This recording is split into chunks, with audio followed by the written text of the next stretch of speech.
Welcome to Brothers of the Serpent Podcast!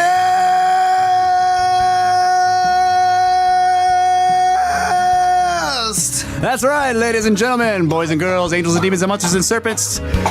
It is Brothers of the Serpent Podcast coming to you not live from the 10 by 10 by 10 Tangent Cube of Science, where we sit amongst the dusty bones of an ancient seabed high atop the Edwards Plateau.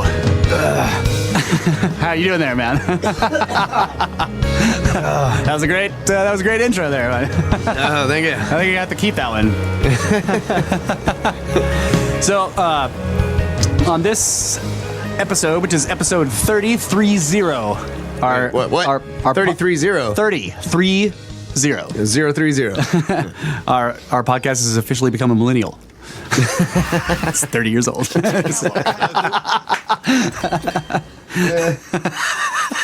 Oh no. I know it's going to get all social justice-y and just No. Please don't break podcast. Yeah, no, it's not going to. It's going to break when something touches it. It's a snowflake. It's a snowflake. You know, the problem with snowflakes is if you get a lot of them, they become a fucking glacier. Yeah. And they just destroy everything in their path. Okay, anyway. So what this episode actually is a conversation. That's right. Between four limited individuals. That's right. It was myself, Kyle, and the official show observer Brett England, and Jeremy Figgins, the guy that we got the email from, which I read on a couple shows back. So I'll go ahead and read part of that email again, just as an intro, because I think it's a great intro for him, so that you guys can get to kind of cue up the interview that we did, and then we're basically going to just pretty much play the interview as is. There'll be a couple places where we stop, either to interject things or to explain something. And I just want to warn you that this is the very first. Well, I probably should let Kyle do this. This is the very first interview we did long distance, so we learned a lot. But yeah. So there are a few quid pro quos, technical details that little kinks in the works we had to work out. We decided to go with Google Hangouts, and it took me like 3 hours to figure out how to route everything. And but anyways, first attempt, and we had some sound issues, not too bad. One of them was fuzzy. Yeah. And I think the main sound issues we had, yeah, which we one fuzzy kitty. No, I'm just kidding. The main sound issues we had was basically it was our fault in not kind of specifying. In other words, we didn't say, here's what you should do. Try to use a headset and don't use your speakers. And so we had some feedback issues a couple of times. Anyway, not a big deal, but not a big deal, yeah. But you will hear weirdness in there sometimes. We had considered chopping it up and trying to introduce segments of it by subject matter, and then we decided what would be best is if we did it in true Snake Bros fashion and just let it have all the mistakes with all the content. No just do-overs. Give it to you straight up, no do-overs. So there are a couple of things that we cut out that were not actually meant for the interview, because really, I hit record to test the sound, and the interview began, and I didn't even know. Yeah, I was like, so, Jeremy, we're going to test this. Kyle hits record, and I'm like, so, tell me about your academic career and everything you know about Sitchin. So it kind of just happened, and then it was interspersed with, some like, okay, well, we're going to check this sound real quick, and then maybe we should talk about this and some other, shit that Russ and I might normally do on a break. Yeah. So we are going to cut those sections out and then, just try to make it as snakish as possible. Yeah. So for the most part, it's pretty much, what was it, 2.5 hours? It was about 2 hours. Yeah, really. so about 2 hours nonstop of audio, but we will put it in put it roughly in our normal format with breaks and stuff like that. But mainly, we're going to just try to play it as it was, with just the more, like when we had more, personal discussions, cutting that stuff out and everything. And I just wanted to warn you about you'll hear some feedback issues, and but it's not a big of a deal. I mean, like don't tell them, and they won't hear it. we just go outside and let it play, and they won't hear it. So let me go ahead and read part of this email that he sent as an introduction to who he is again. So I've always been interested in weird stuff ever since I was a little kid. I remember getting my hands on some book and talking about ancient mysteries and trying to show my babysitter. I was blown away. Blocks the size of airplanes, ancient artifacts encased in solid stone, and she didn't care. She was watching soaps. I read everything I could get my hands on about the ancient world. I got into the ancient alien question, and I was into that for a while, constantly reading about and researching anomalies. Read Hancock, Baval, West. Then I saw a UFO, a big one, outside of Raleigh, North Carolina. I decided passion wasn't enough. I decided to go back to school when I was 27 to get a degree in ancient Near Eastern studies. I specialized in the archaeoastronomy and cultural practices of Neolithic, prehistoric, Sumerian, and Akkadian cultures. I worked with some really great professors while I was there and gained a bit of a name for myself, being the old guy with weird ideas. So I wrote about Templars and Atlantis, other controversial ideas. I was very careful to be totally factual, follow evidence only, and profess observations and judgments I could objectively prove. Still, I was discouraged every single time from writing about these subjects. I was told not to write about the 1896 airship scare, about Sumerian astronomy, even about a critique about the accuracy of Sitchin's translations. Most of my professors just laughed and told me to be careful for my career, but one had more. He dragged me into his office and told me to stop it altogether. He actually had books on Atlantis in his office, which surprised me. He was an expert in Texas history, writing a book called Sleuthing the Alamo. He had discovered, with as much certainty as one can ever have, that Davy Crockett did not die at the Alamo, but instead surrendered to the Mexican army and was then executed. Texas universities blacklisted him. He couldn't find a job in his home state. Texas couldn't start telling folks that their local hero was a coward. He moved to North Carolina, teaching historiography and related topics there. He told me directly that money drives the academic study of history. What I could prove was only as valuable as the political service my work could provide, alongside any value to the tourist industry. He told me that and more. I graduated and then moved to Midland, Texas, taking a job as a stratigraphic geologist for an oil field consultation company. Worked in West Texas, New Mexico, and Oklahoma for almost 10 years. Seen some shit. So that's a great intro. And so this first segment that we're going to play basically begins with me asking him, what did you said you were writing stuff when you were in academia. What were you writing? Were you writing papers, books, pamphlets? What was it? Go, Jeremy. Papers. Like when I went to college there, as I mentioned, I was a little on the older side, so I actually had an opportunity to kind of be involved in the master's program, even though I wasn't there to get the master's degree. Okay. They let me do the master's degree work. So I was writing, around like 40-page papers in these classes that covered a variety of topics. But the work that's kind of interesting to sort of what you guys talked about on the podcast is I particularly wrote a lot about alternative subjects when I was taking my ancient history courses. Yeah, definitely. And also when I would take my historiography courses, they put a lot of focus on teaching you the art of history, like how you do it. Yeah. And I would argue that researching alternative topics is a great example of how to do the work right, because so often it's done wrong. Right. And, so I would use these alternative topics as a way of showing that not only am I up to task, but that these topics are deserving of an honest eye. And Definitely. Instead of them being open to that, I got a really weird amount of pushback. I mean, okay, but honestly, were you surprised by that? A little, actually, because, it was just it's not like I was writing for publication. Right. It was just a classroom atmosphere, and no one was going to see those papers but me and the professor. Maybe his assistant or whatever. Yeah, and I didn't really. You're popping bubbles, bro. You can't just go around popping people's bubbles everywhere. You know what I'm saying? I feel like I kind of see where you're coming from, though, because I definitely see where he's coming from. A line of study in a life science biology. And in that aspect, when you come up with some new or revolutionary way of looking at something, you expect a professor to go, you know what, that's really interesting. Tell me more about this. You don't expect him to go, hey, quit that shit. My work would speak for itself, right? Like they're grading me on the quality of my research and the quality of my sources, and I didn't really think the topic necessarily mattered. When you're looking at a historical question, you formulate a question.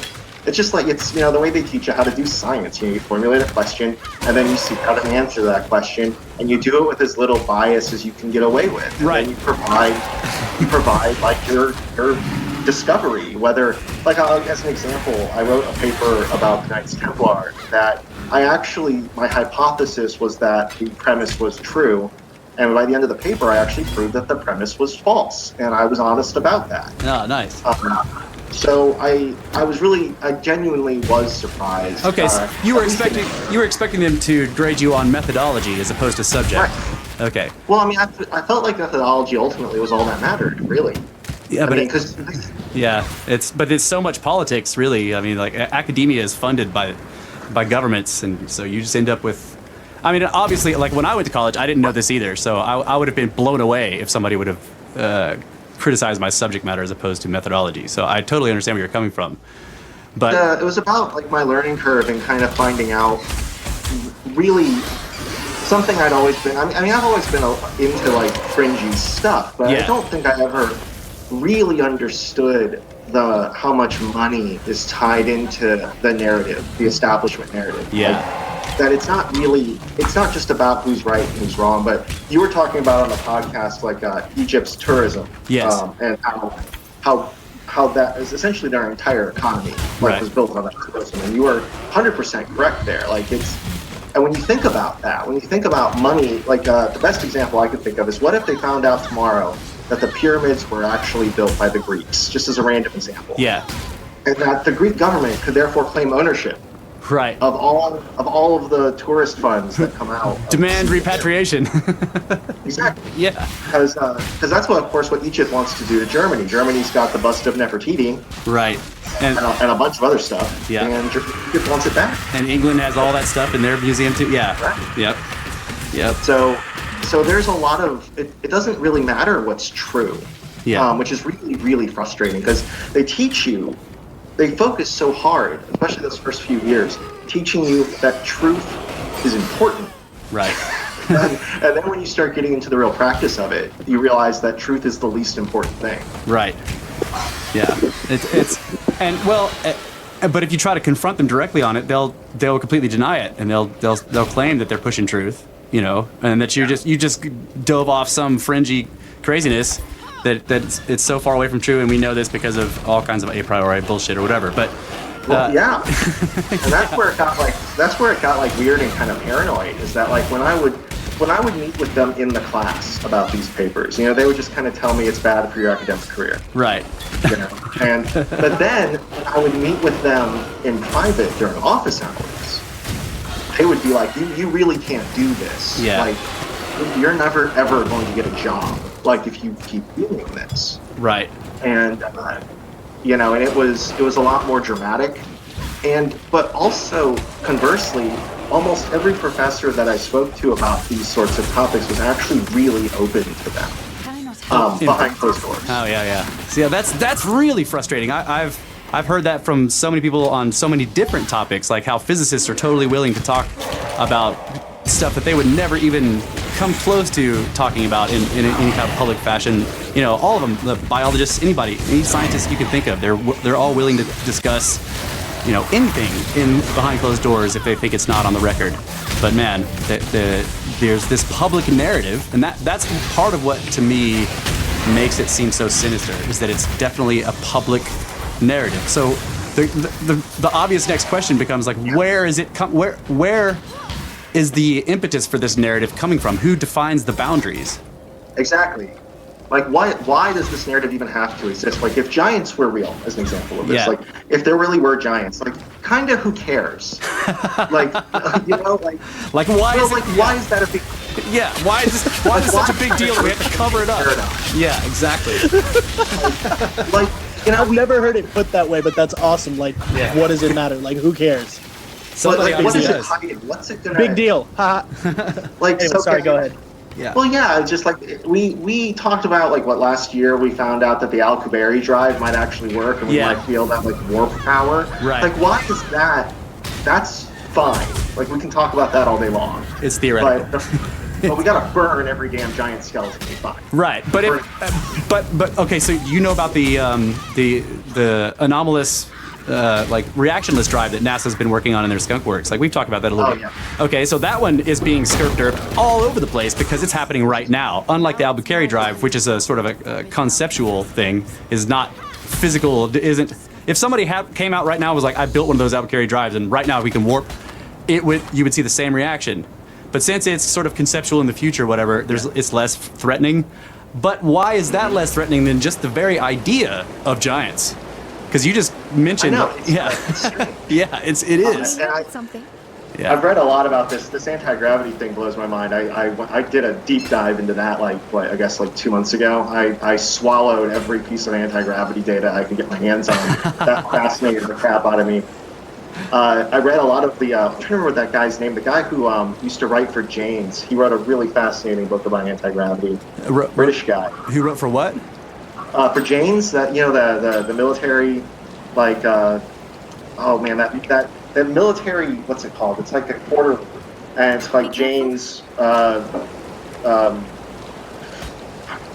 not. It's all right. I'm not familiar with it, but that's cool. I just was wondering what. Yeah. I have my own assistant who's going to get you a title for it. Okay, sweet. Yeah. Oh, yeah, He's got his own. I was just nailing Brett. You So have your own there's- show observer. There's a publication called Jane's Defense Weekly, Oh, That okay. guy. Yes, that's the magazine. That's the quarterly, whatever it is. And there's a. and I'm imagining it's British because it spells defense oddly. Puma. Aluminium, however they say it. Aluminium. Aluminium. Well, it's defense don't- with a C. Right, The, yeah, I like got you. defense way. Yeah. So Yeah. But truly, like, why, like this chamber in the pyramid? Like, what is it? Why does it? I was thinking a lot about why it matters whether or not there's extra chambers in the pyramid. And part of me wonders if it's not just because Zawi, Hawass, and Wayner wrote their definitive book, the definitive. Yeah, the history of complete pyramids. Yeah, the complete pyramids. Yeah. And final maybe edition. That's right. They're afraid. But they're just afraid they're going to look like assholes, or Well, if. Yeah, I think there's. I don't know. I tried to figure this out. I tried to figure out the political situation in Egypt one time. I used to be really active on Facebook groups in anything having to do with archaeology. And in those groups, there were all these people who like did tours there all the time. So they were there all the time. And, I used to talk to most of the people that ended up on Ancient Aliens in these groups too. And I asked all of them, like, what is the political situation there? And they were just like, it's so complicated. You have Persians. Most of the Persians are in Iran at this point, but there are Right. Persians are kind of like what normally you would call the indigenous people. Persians have been Right. there, but as it is, they're like this subjugated minority, right? And they're really the Egyptians. If anybody could lay claim to building these structures, it's their ancestors. But the Arabs are there. They showed up with the Ottomans, and so they're the ones controlling everything. And they kind of, it's not like said outright, but kind of they sort of lay claim to Egypt, Yeah. like so. They turn their heritage into a Disneyland. Yes, exactly. But and then you have all these people claiming that it was actually Africans, right? So there's this. Oh yeah, sure. Yeah, and they, so there's this. First of all, there's multi-layered, like weird racial ethnic thing happening, and so anything that may come close to sort of shaking that is no one's gonna let it come out. Right? That's what I was gonna say too. That goes back to the giants. Like the reason, and we talked about this on the show, but the reason why, or one of the possible reasons why all giant skeletons must be destroyed, is because there is a lot of handouts and a lot of status that goes along with what is indigenous. Yeah. So if giants are there, if giants become the actual indigenous, if they were the burials at the bottom, of the Right. then they were here first, Yeah. and that is not cool. This is actually a topic I wanted to make sure I put by you guys because I love your giant episodes almost the most. You have a lot of good ones, but your giant stuff always is great to listen to. Oh yeah. Giant snakes. Have you ever heard how Meriwether Lewis is connected to this? Meriwether. That sounds Lewis- familiar. All right, so Lewis I'm and about Clark. to. Shut up, show observer. All right, so Meriwether Lewis died under very mysterious circumstances. Just Google that and you'll see what I mean. He was supposedly committed suicide by shooting himself in the back and in the head. Oh, yeah, okay. I've heard this, yeah. And the reason it looks like this might have happened, the supposed conspiracy. Was he from Arkansas? He led the Lewis and Clark expedition. That Lewis. That Lewis. Yes, that Lewis. So there are missing pages from his. Of course. From his diary, and this is for real and confirmed. There are missing pages. The conspiracy part gets into what those missing pages would likely contain, and there are a couple of possibilities. There supposedly were references to giants, and there is some corroborating evidence that this is a thing. Live or dead ones? Yeah, like live ones. Yeah. Okay. Gotcha. Yeah. And there are references to people who looked like they had European ancestry. Ah. Yeah. And the thing that we'll call it the low tension conspiracy is that he discovered that European colonists had made it really far inland, like to Minnesota. Okay. And could definitively be proven to be like Irish or Viking or whatever. All right. And this freaked the American government out. Because this is during the period of Manifest Destiny when we're laying claim to all that land, and we could not bear the idea of having competition. Right. So they had him shot. But there's this secondary possibility that the giants were part of this conspiracy. Their books. I won't take up all our time. No, I'm fascinated. But I knew that Lewis and Clark. I knew that they had obviously seen and heard and wrote about stuff that was then later suppressed, but I didn't know specifically about missing pages. It kind of reminds me of we discussed who was the guy that went down. I can never remember his name. He came. Was it Edmund Burke? He came over here looking for an ancient civilization. He went to Utah to talk to the Mormons to see if their metal pages, if they had the metal pages, and yeah. That was it's a very similar story. It's like there's this sort of these expeditions. Like who was the guy that went looking for the Fountain of Youth? Supposedly. Ponce de Leon? Yes, so you haven't said anything. Yes, yeah. Ponce de Leon is like looking for the Fountain of Youth. You have the guy looking for El Dorado. You have you have the. I mean, I'm kind of thinking now that the Mormons going out to Utah was also one of these. They just didn't put it that way. They couched it as a religious exodus, but really. They had gotten their hands on these metal pages and found out all the locations of these ancient cities, and they went and sat down on top of one, and they're probably still digging on it. Exactly. Yeah. Right. I think you might have something there, because the thing I keep reflecting on is what you said earlier, this idea of like what secrets are really worth keeping and why. Yeah, sure. Absolutely. You know, I feel like when you take a deep dive into all of these conspiracies and all of these, all these ancient mysteries and stuff. Like, there are so many, but the one question that keeps recurring is that someone somewhere is keeping something secret. Yeah. And nothing, not human lives, not time, not money, nothing will keep them from revealing that secret. That's right. Why? Yeah, dude. Like, yeah. What could be so... And so far, nothing has penetrated it, despite millions of people trying, and that's another thing. This is part of the question that we've been asking ourselves for so long. Like, who could do this for this long? This is what we call the long game. Yeah. Like how can and this is one of the I think a legitimate question is how can it be human if it can continue so consistently over 1,000 years? I mean, you see evidence or hundreds of years. Yeah, you see evidence of planning for some event or for some sort of trend or whatever that takes place hundreds of years after the fact of the planning, and you're just like, okay, who is doing that? You know, because the only thing I see and I hear you there, because I always try to think of a human explanation before I start launching into aliens. Only because I mentioned in the email that I was into the ancient aliens things for a while, but Hancock really kind of turned me around on that. Yeah. Same here. It made me make sure that before I consider that, I consider every other possibility first. Right. But you're right. Like the time scales we're dealing with here are absurd. Unless somebody found however humans had like incredible longevity pre-flood. or whatever you would call it. So like And there is a lot of talk about that. Like, Yeah. all the way back to Gilgamesh, like the seeking this concept of not just immortality, but the fountain of physical youth. immortality. Yeah, the fountain of youth is what I mean. Ponce de Leon was looking for this. They were convinced. They were all those. Okay, so you said you got some schooling in Sumerian, like all those images from Acadia, Sumeria, Babylon, whatever, where they're holding the thing that looks like corn or whatever, or grapes or the pine cone. Yeah, the pine cone. And then in the other hand, they've got this what Graham Hancock calls a man bag. You know, The handbag. the man bag. Sure. But to me, it looks like a bucket of water, and I keep thinking of the fountain of youth. That's actually a really interesting way of looking at a bucket of water. I like that, especially when you consider like the shoulder rivers. Yeah, yes, they're all. That's right. They're all followers of Enki, so they've got little buckets of water they got from the shoulder rivers.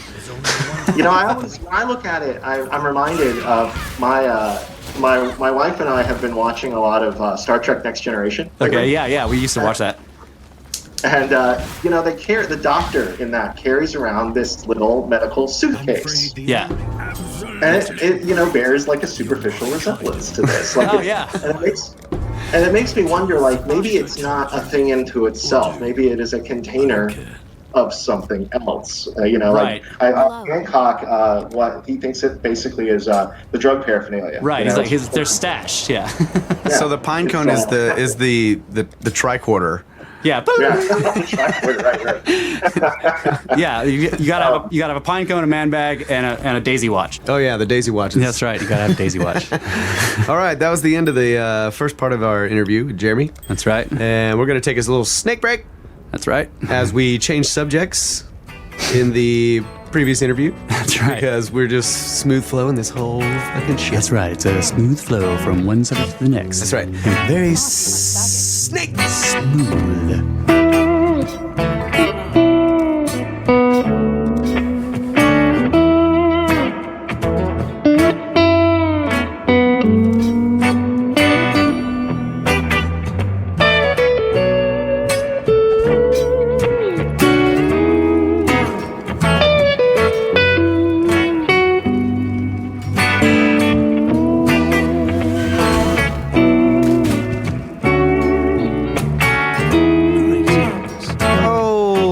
Smooth. Slide guitar, I love you.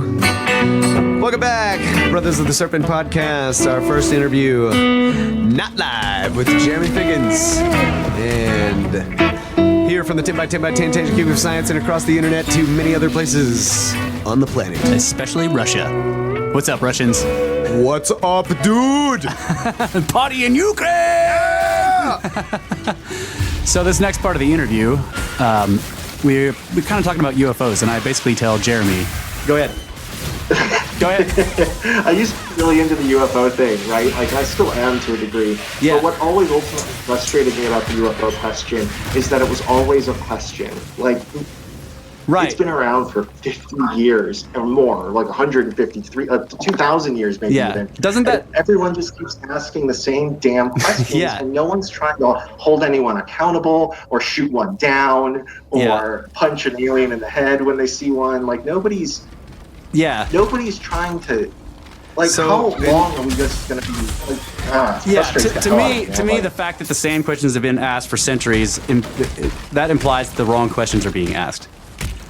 I mean, that's exactly it. That's exactly it. they're the wrong questions. Yeah, and for me, like when I first heard someone challenge the alien thing, like, with the Graham Hancock, Yeah. I was almost like offended at first, Yeah, but me then I too. started to look at it where I was like, the problem with the alien hypothesis is that everybody immediately will throw it there and leave it there.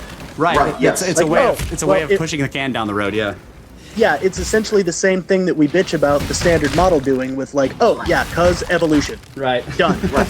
So the thing And so like you can't lean on aliens like that, or you end up doing the same thing. Yeah. But So I totally agree with that. you mentioned Sitchin's work, and I got really into Sitchin's work too, and like I got into Sitchin before Graham Hancock, and I felt the same way as Brett. Like when I was listening to Graham Hancock sort of like trash Sitchin, I was like, fuck you, man. But at the same time, I realized after really getting into Graham Hancock's work and seeing the the brilliance of the way he looked at it was that doesn't necessarily throw Sitchin's work away, because really Sitchin it could be one of those guys that's he's got the right idea, but his story is wrong. Yeah. Because all of the things he's talking about could have been human. Yeah. From a high society. Yeah. Well, that's a high civilization. That's the important thing. Like, when you're looking at ancient texts, I think a lot of people miss the boat on a really important issue, which is you really have to think a couple of things about the ancient text. You have to understand who's writing it, and you have to really understand now who they're writing it for. So they're not writing it for us. Yeah. Like, you have to understand what things, like, for instance, Sitchin might have a perfect translation, but that doesn't mean that the Sumerians who wrote it knew what they were talking about. Exactly. Right, absolutely. And that issue, though, is central to the dissection of so many ancient texts, and you never see that talked about. There's never, I guess it'd probably be too boring for the History Channel to debate the meaning of an individual word or whatever, but there is a lot of nuance here. Yes. I agree. Yeah. Russ and I have had long conversations about context, like the phrase we use, quant suff. Yeah. Is basically illustrating the contextual gap that we have from even if from civilizations that coexist at the same time, there are massive contextual gaps, even words that we have that they don't, and vice versa. Right. And so when we go to translate something like that has some of our slang into it, our slang is saying something that if we were to directly translate to their language, they would be like, what the fuck is that? Get a totally different meaning. So when you're thinking of thousands of years of time lapsing between, and we have no idea what their technology, the full extent of their technology or understanding of nature was, and how their art was, and how they interpreted things, and all of that kind of stuff, you can get. Yes, there's a lot of nuance. I just totally agree with that. Yeah, and I think one of the best illustrations of the translation problems is, like, you watch an old Akira Kurosawa movie when it's been overdubbed, and like the guy's mouth is moving all crazy, and he says yes, and it keeps moving, and keeps moving, keeps moving. You know, like that. He said a little bit more than yes. Yeah. The issue there, too, is that when you're looking at these translations, understanding again that context of who it was written for, because think about why we record things today. We record things for posterity, and we're going to leave out anything we don't think we need to remember later. If it's not something we think will be important in 6 months or 6 years, then we're not going to write it down. We don't need to write down what a Christmas tree actually is. Yeah. You know what I mean? Because we all know. Everybody knows. It's assumed. Yeah, it's assumed that you know. So yeah, absolutely. So, and speaking from the perspective of seeing it from behind the scenes and working with people in a laboratory environment, in that sense, nobody is asking those questions. Trying to really understand what these documents meant to them. To the people.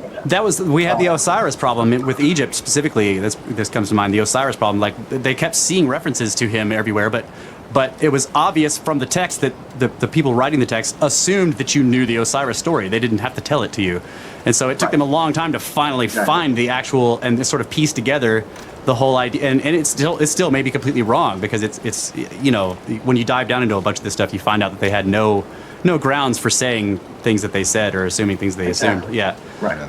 And that's another thing that Russ brought up to me when I was first getting into this shit, and I'm just like, were the Nephas good guys or were they bad guys? And he's like, dude, I don't think it's black and white.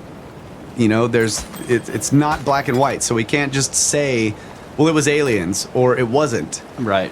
And that's a bad example, but in looking at these texts and what they were trying to talk about, we're also talking about multiple cultures over many thousands of years talking about the same story in different ways. And so that, to me, is the ultimate clue. I got to bring up something. I was listening to your Sasquatch podcast just this morning. Okay, so when you think about that crazy nonsense that was in that DNA report in the context of the Nephilim, and this idea of these creatures having offspring with human women, and being like, like when you think about the Sasquatch discoveries in that context, there does seem to be.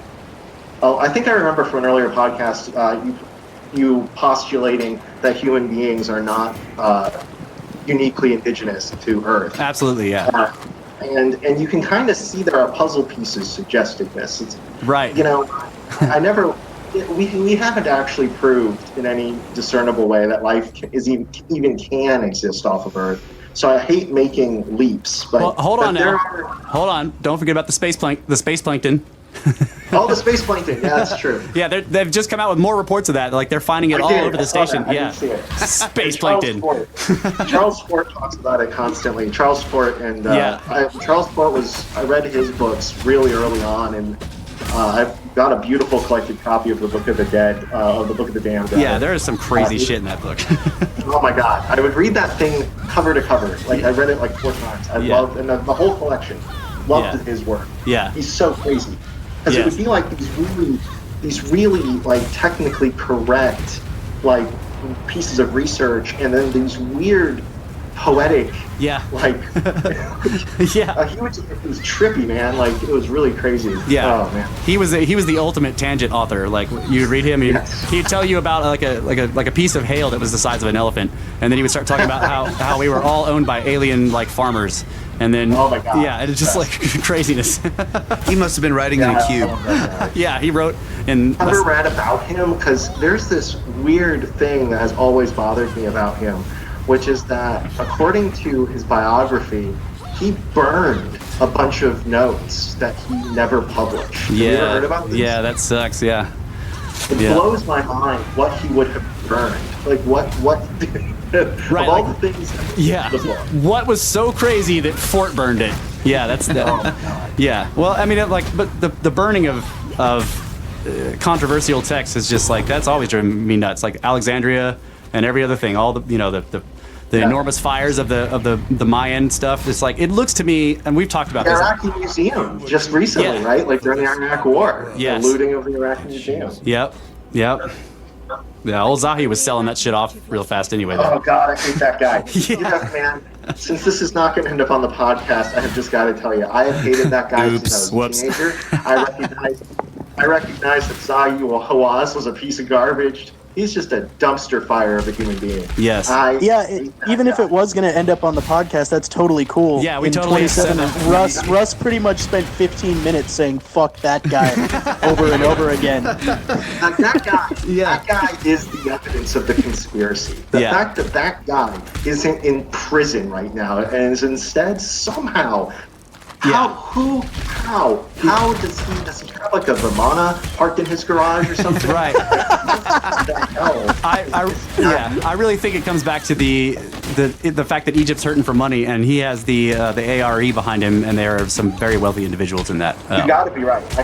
And I've heard that before. I want to say I was maybe reading an interview with Childress, David Hatchery Childress, and he was talking about Hawass and about how behind the scenes he actually will, attend AR. When he's up in front of the camera, he bullshits all over psychic phenomena and fringe ideas, but in private, he's very supportive of these things. And he is just wicked, man. That guy. I don't know what he's up to. If you go on the Wayback Machine on the internet, you can find his first website, which totally had all kinds of fringe shit all over it. Yeah. So that whole thing has been that's been a boondoggle to me for a long time. Like I don't understand what Lerner and Hawass, why they went over there, like supposedly to represent the ARE, and then just completely flipped and started to push the mainstream view and and just to poo-poo everything else. I don't understand that. It's gotta be because there's some moneyed interest in not just keeping it secret, but making people believe that it can't be true. One thing that I was remarking on while listening to your podcast the other day was the chamber underneath the Sphinx, right? And maybe you've addressed this, maybe not, I can't remember now, but I caught a video online I watch a lot of fringy crap. I'm not going to say this is totally legit. Like, how did I get here? I saw something online that showed pretty convincingly that there is in fact a hole drilled through the top of the Sphinx's head. Yeah, there is. Yeah, and that it goes down into the through the structure and potentially beneath the actual Sphinx itself. It's very deep. Yeah. But there's just like one video that Hawass is in, and that's like the only evidence that there is anything going on there. Yeah. It's possible that hole is actually very, very old. I can't remember who it was. I think was it Khufu, or was it the guy who wrote the Inventory Stele? Like, I can't remember, Tutmosis, whatever. One of the pharaohs. He supposedly came out to the Sphinx because it had been hit by lightning. Should be Tutmosis the Third, I believe. That's what it was. Tutmosis the Third. So he comes out there to see. They said it was, like, the text reads that it was a lightning bolt, but when you look into that, you realize that a lightning bolt can be anything from a giant meteorite to a comet to, their definition of lightning bolt was loose. Or maybe what they're translating the words into is not necessarily correct, because it implies a lightning bolt to us. But the guy came out there to see the thunderbolt from the sky, which implies that it was an object, but it had made this enormous hole in the back of the Sphinx. So I don't know that whole. Yeah, it's weird. I have to go digging for it, but I'm actually pretty sure I've seen a Napoleonic era drawing of the Sphinx that shows the hole in the top. Yeah. Have you read about that stuff? Napoleon staying the night in the Great Pyramid? I've read about all that. Sure. And he comes out, and people are like, "Well, what happened?" And he's like, "You wouldn't believe me if I told you." Yeah. So what I'm finding here is that the hole in the head was cemented in 1925. So they filled it with cement. So anything prior to that, they filled the hole in its head with cement for some reason. Exactly. That's what they did to all. That's what they did to all Egyptologists. There's a hole here. Let's fill it with cement. Yeah, that sounds like there's definitely nothing down there, right? Two things I want to hear your thoughts on. Okay, so are you guys familiar with? I want to say it was in the 90s. It was post Gattenbrink, right? That there were all these rumors. I remember very clearly, and I think you can still find some of this stuff on the net. That they closed down the pyramid for a while to remove the salt that had been gathering on the walls. Yeah. And that there were witnesses that said that they heard machines, that they saw electrical cables going into the entrance of the pyramid, large electrical cables. Yep. And that brown sand, or like brown limestone, was being removed. Yeah. Which makes me wonder about this comment that Hawass has made, that we knew that chamber was there already. Yeah. I don't know where they would have been drilling if they were cutting into a place or whatever, because there's so many possibilities. Like there was a French survey of the Great Pyramid that was done maybe. I think it may have been a temperature survey that was done. It was before. I think it was old enough to where it was kind of before cameras. So but they were just checking temperature in all the passageways, and way down in the descending passage, kind of in the area of the well shaft before you get to the subterranean chamber, they detected like an enormous temperature shift from these two blocks on the right wall. Right. Okay. Yeah, I think I have recollection. Yeah, and of course, no one's ever, well, as far as the public knows, no one's ever explored that, and that was like 100 years ago. I think the research was stopped by World War I. It's a long time ago. So there's a lot of places on the Great Pyramid, and this is just the Great Pyramid. Like G2, the Khafre Pyramid next to it, also has tons of strangeness, and the Red Pyramid, the Bent Pyramid. There's mysteries associated with all of these. And what about you heard about that missing pyramid, the one that's crumbled, and all that remains of it is like the understructure? Yeah. Okay. Are you filled it full of trash? You're talking about they call it a pyramid, or it was the beginning of a pyramid, but it's actually the Great Pit at Ablusai or Iran or something like that. Is that what you're talking about? I think it was a mastaba. But yeah, you got it. Okay, so if it was an actual mastaba, this is not what I'm talking about, but there is a big pit. I mean, it's an enormous hole in the ground, and They have classified it as an uncompleted pyramid, even though there was not a single pyramid block ever laid. Yeah. Right. Yeah, that is that weird. That is the one I'm speaking of. Yeah, and there's another one. Well, right, like, because it's too... Go ahead. Go ahead. You go. Okay, there's another. There's two. There's one at Abu Rawash that if you go look up David Hatcher Childress and Chris Dunn when they were going into Egypt to Childress was taking Dunn all over the place to measure stuff with his tools. They go down into this thing and they kind of look at it. It's a big ramp that kind of ramps down into the ground, and it's exactly. Okay, but that's not the Great Pit. That's not. So that's a different one. That's the one at Abu Rawash. The pit is the pit is like kind of behind Giza. It's back behind the plateau. Like these guys found it by, instead of walking around the edge of the plateau, they decided to go over it one day when they were coming back for their dig, and they just encountered this enormous square hole in the ground that had been filled with rubble. And they spent the next couple of years pulling all that rubble out of there, and they found this like crazy. Yeah. Okay. Right. Yeah. I was getting them confused. Yes. They found that crazy like puzzle pavement at the bottom.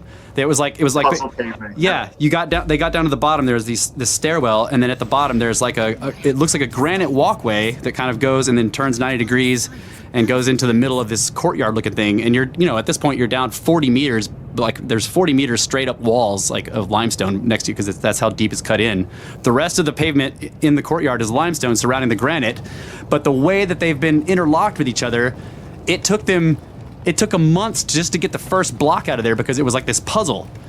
You had to start with the right block to be able to dismantle the pavement. Otherwise you couldn't even get a handle on it without blowing shit up anyway. And they wanted to get below it because there was that weird, they called it a sarcophagus, but it wasn't. It was some kind of weird pool.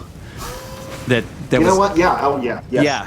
This gets me to something you guys brought up about the figurines with the like the newer carvings in them. How there's like Roman numerals and more recent Egyptian or this. The thing that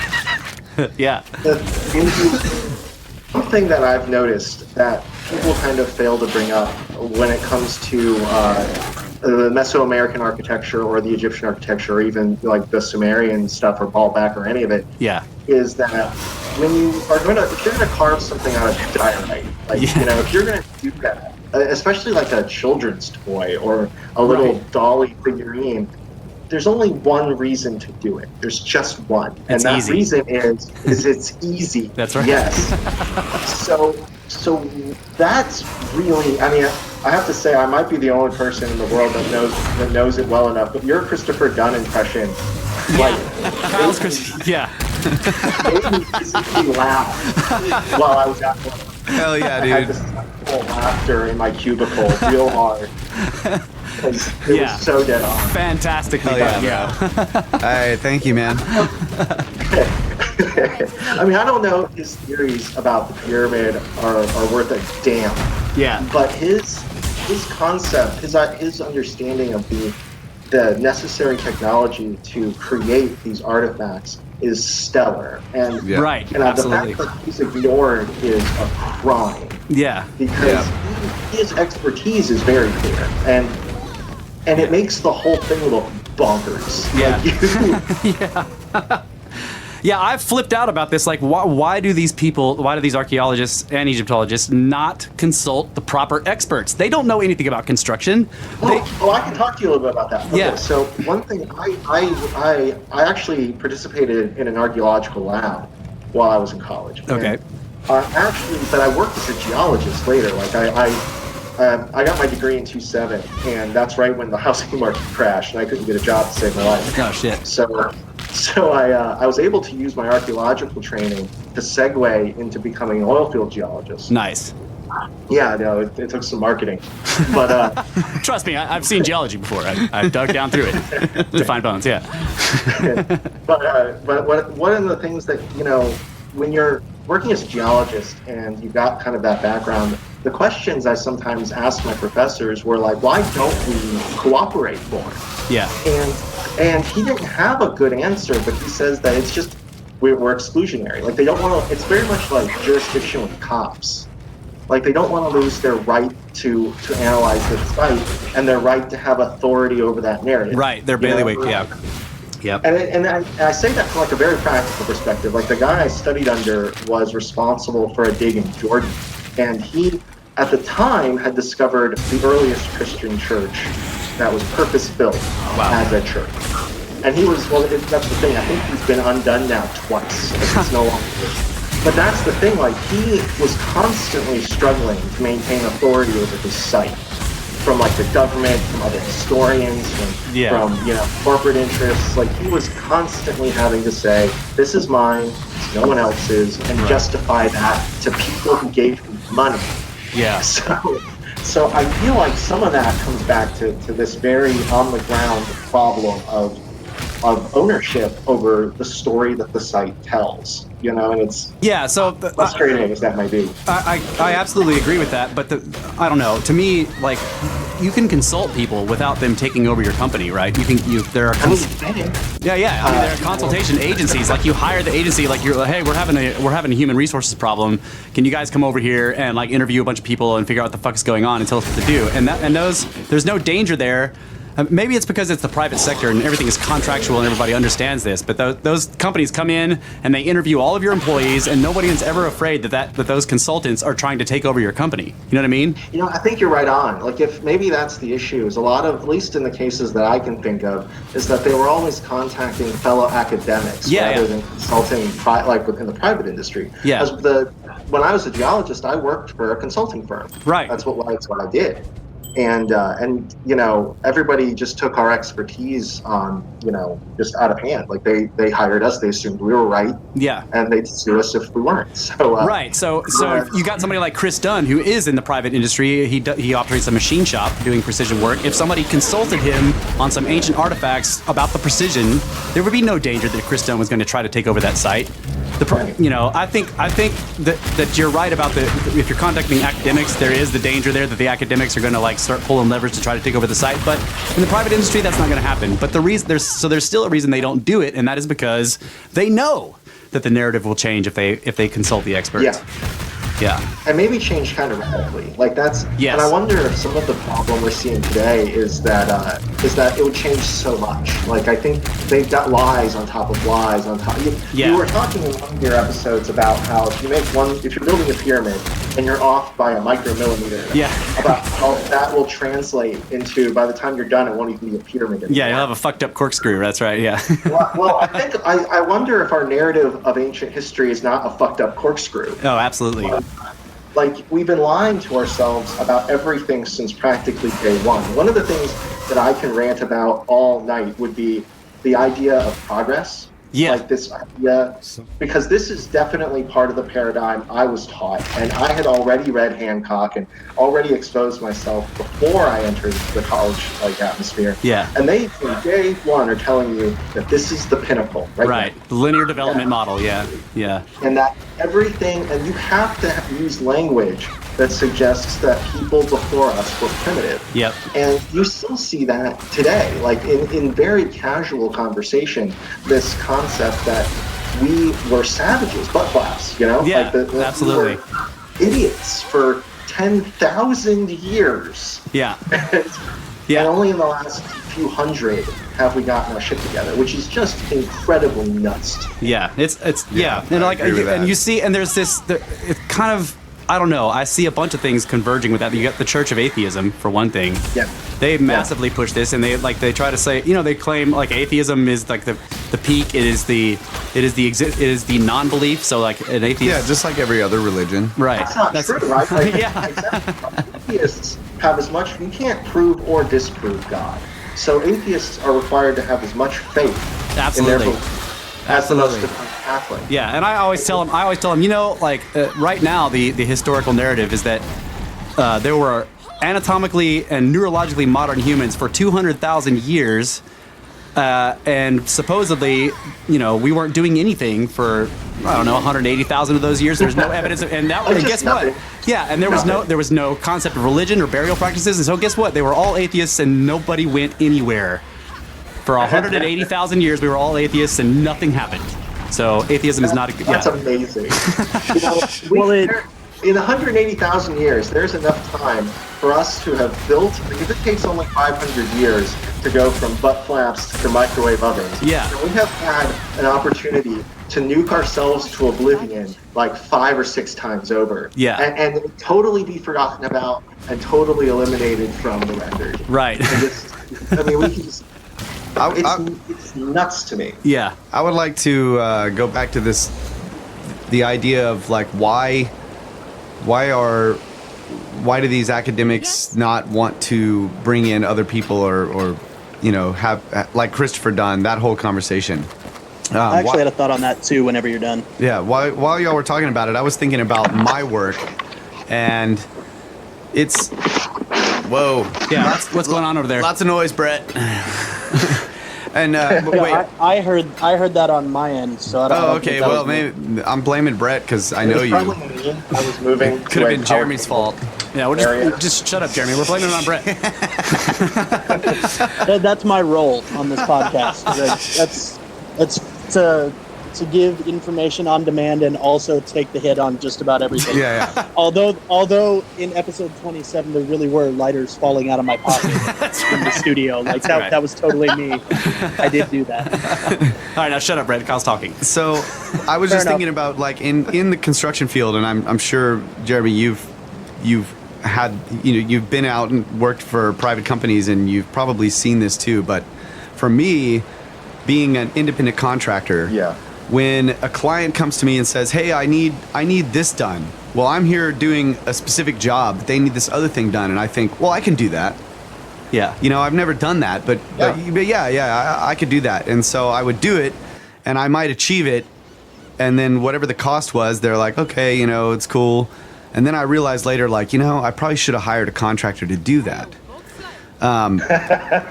Because I'm not a professional, and I could have been the general contractor on the job with these subcontractors under me, and may have even given my client a better product at a cheaper price. And I've been learning that with my new employer, that like I don't need to tackle all of these jobs that he needs done myself. But that's taken some time. And even when I do hire a contractor, I'm still like standing over their shoulder, like, I want it done this way. Yeah, it needs to be done this. The nightmare of the micromanager, yeah. Yeah, and I don't want to micromanage them, but at the same time, I have like very specific protocols that I want. Yeah, you got some QC, right?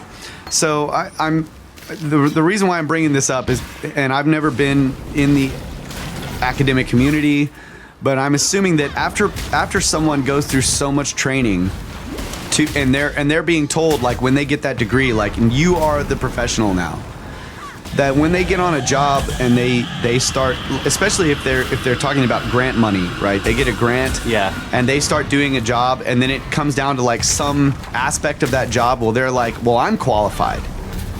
So I think some of this is human nature, wanting to be the person who achieves whatever it is that can be achieved, and being able to say, I did that. I think also that a lot of these aspects might be just all throughout the bureaucracy, like on so many different levels. There's like the small sort of local level, then there's the national level, like we were discussing before about like indigenous populations, and this is part of the reason why the narrative is kept a certain way, all the way down to like the personal level where you want to keep the narrative a certain way for yourself or your legacy. I think those exist, along with possibly something even greater. That's all I'm trying to say. It's funny because I was just thinking that, like, how much the mundane can interact with the supernatural here, like, right? Like, how some of the problems that we struggle with might be very mundane. Might be trying to hide, like, alien spaceship engines. Yeah.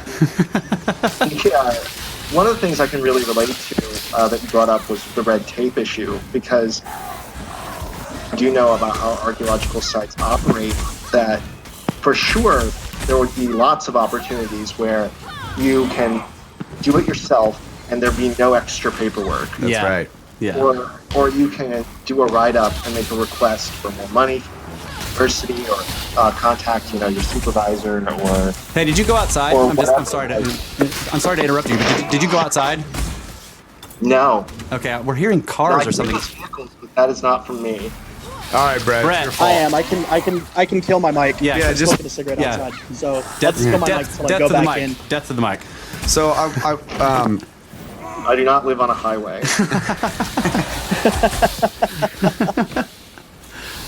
oh man, I wanted to ask you something. Oh shit. Well, as for people who so academics who they get their specialization in something and then they're given the degree or whatever and they're like, yeah, now I'm profesh, right?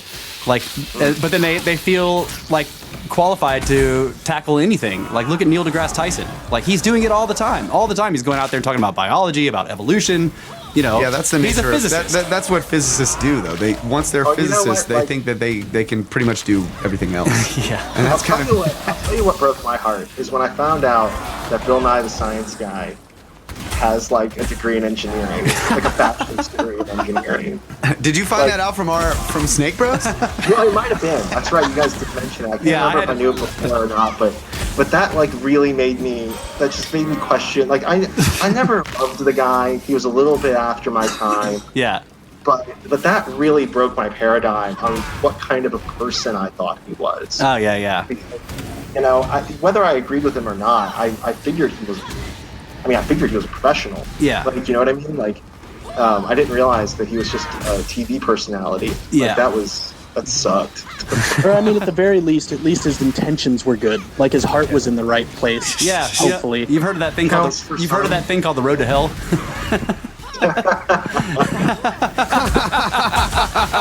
Yeah, great joke. We've all heard of that road. All right, that's the end of our second segment. And as you can see, there's been some subject jumping and some audio problems, but nothing we can't get through smoothly. That's right, very smoothly. Moving through tangents and subject jumping. And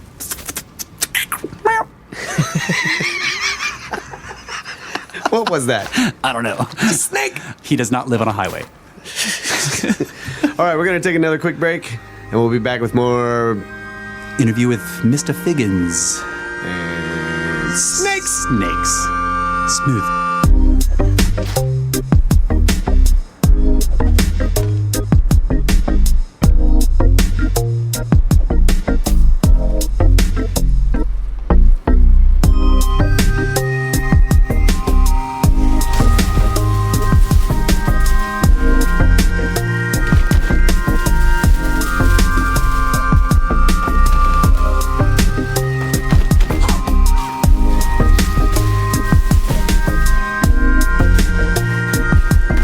Welcome back, ladies and gentlemen, brothers of the Serpent podcast.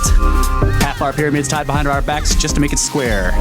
We are in the midst of an interview with Mr. Figgins, and we are bouncing all over the place with lots of different subjects, very smoothly, Very smooth. So this next part, I basically just asked him. In his email, he had mentioned that one of his favorite professors was teaching historiography. So I said, Jeremy, can you give us a description of what historiography is? Is smooth. Go, Jeremy. Okay, well, so what historiography is, it's the actual art and study of how you history. Okay. There is. Well, Do you even history? Do you even history, bro? Yeah, sorry. There is a particular way. When you get a history degree, you can get a bachelor's of science or a bachelor's of arts. There's an art to it, and what historiography teaches you how to do is how to do the research, but also how to deliver that research in a fashion that is acceptable to academia and ultimately acceptable for publication. And this process starts from the conception of the questions you are asking, all the way to the physical execution of that research, and ultimately the delivery of that research in a medium that can be digested. Okay, so historiography is the study of the traditions of historians. Essentially, yes. Okay, cool. Yeah, that sounds better than what I said.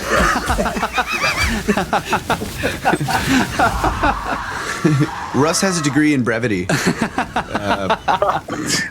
Oh man. But yeah. That's cool. So in the email you mentioned, you said the Sumerian, the Akkadian, but you also said Neolithic. What did you? Oh well, my personal interest, and one of the things that I was really passionate about when I went to get my degree was I'm really interested in why we talk about history, and when we use that word, what we're really talking about is a period of time from when we say that history, quote unquote, began. Yeah.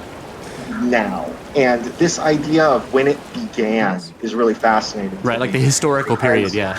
It suggests that we woke up one day and made a choice. Right. And that choice, whether it took 1 year or 10,000 years, is fascinating to me. When you look at ancient Sumeria and these really, really ancient places like Catalhayuk and Göbekli Tepe and all these places, what you're really seeing, potentially, it depends. I mean, if you subscribe to like Michael Cremo's idea of cyclical history, it's going to be a little different. But what you're seeing from one perspective is the first time that we put our ideas about God into words. Okay. The first time we put our ideas about architecture into stone. Like this matters. Yeah. Everything we ever did that this civilization begins with these simple actions. And I think if we need to understand anything, we need to understand what our motivations were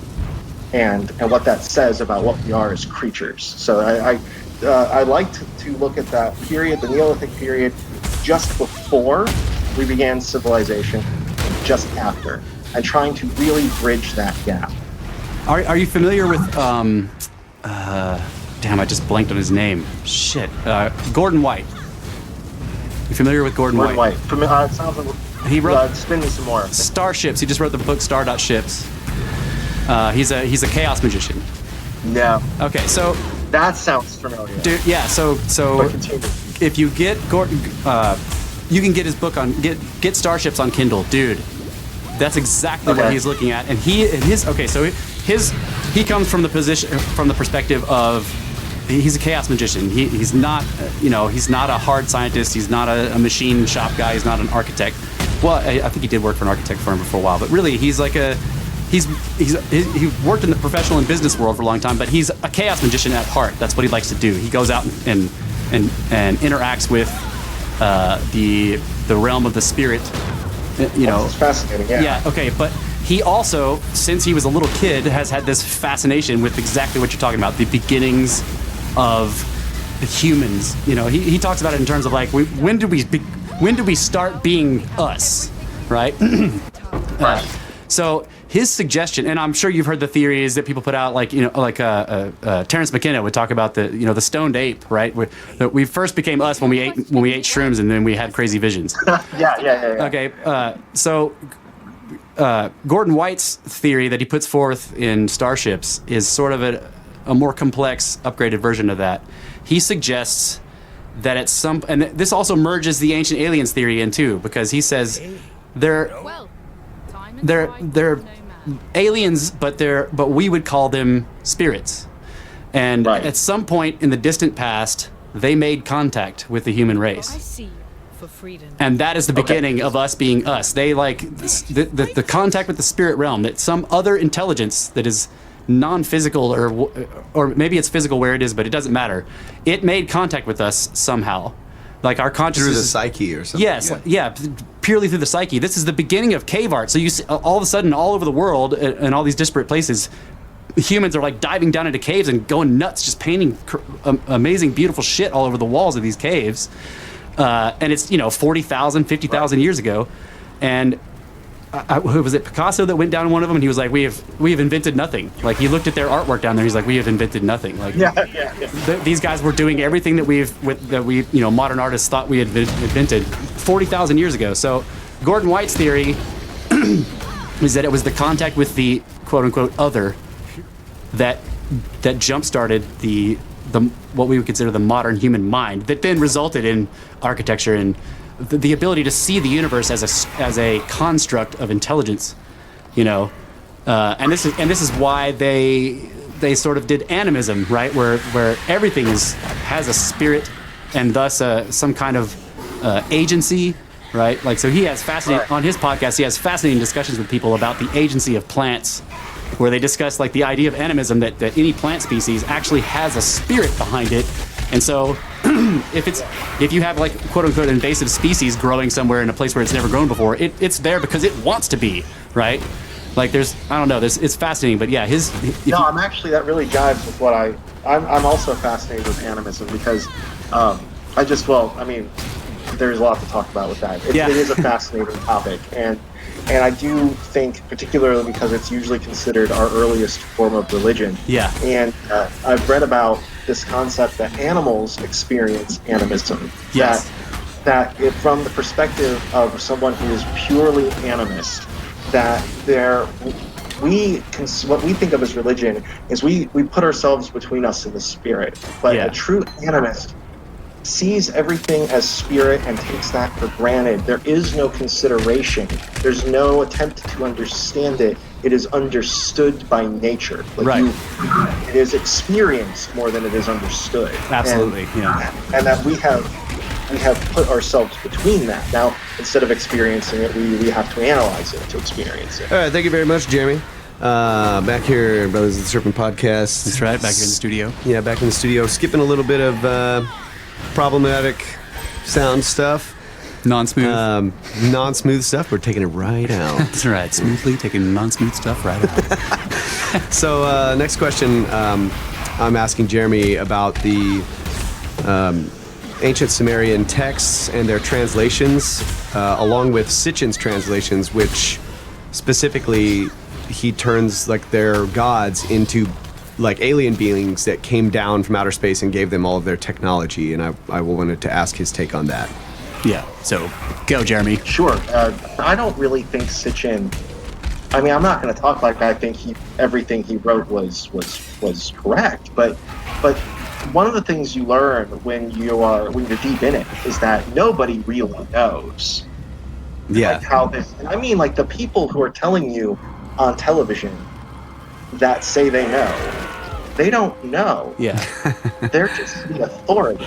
Like they have established themselves in an academic position where they have proven to their peers that they are likely to be correct, and that's very different than being right. Yeah, absolutely. And one of the things that I think Sitchin is an interesting alternative, and really all he does that's different than what the standard model promotes is he swaps out a couple of words for things like rockets. Yeah. You know, like he interprets. So, you know, you're talking about the word for lightning bolt earlier in Egyptian, and it's very similar to that. Like he's extrapolating meaning.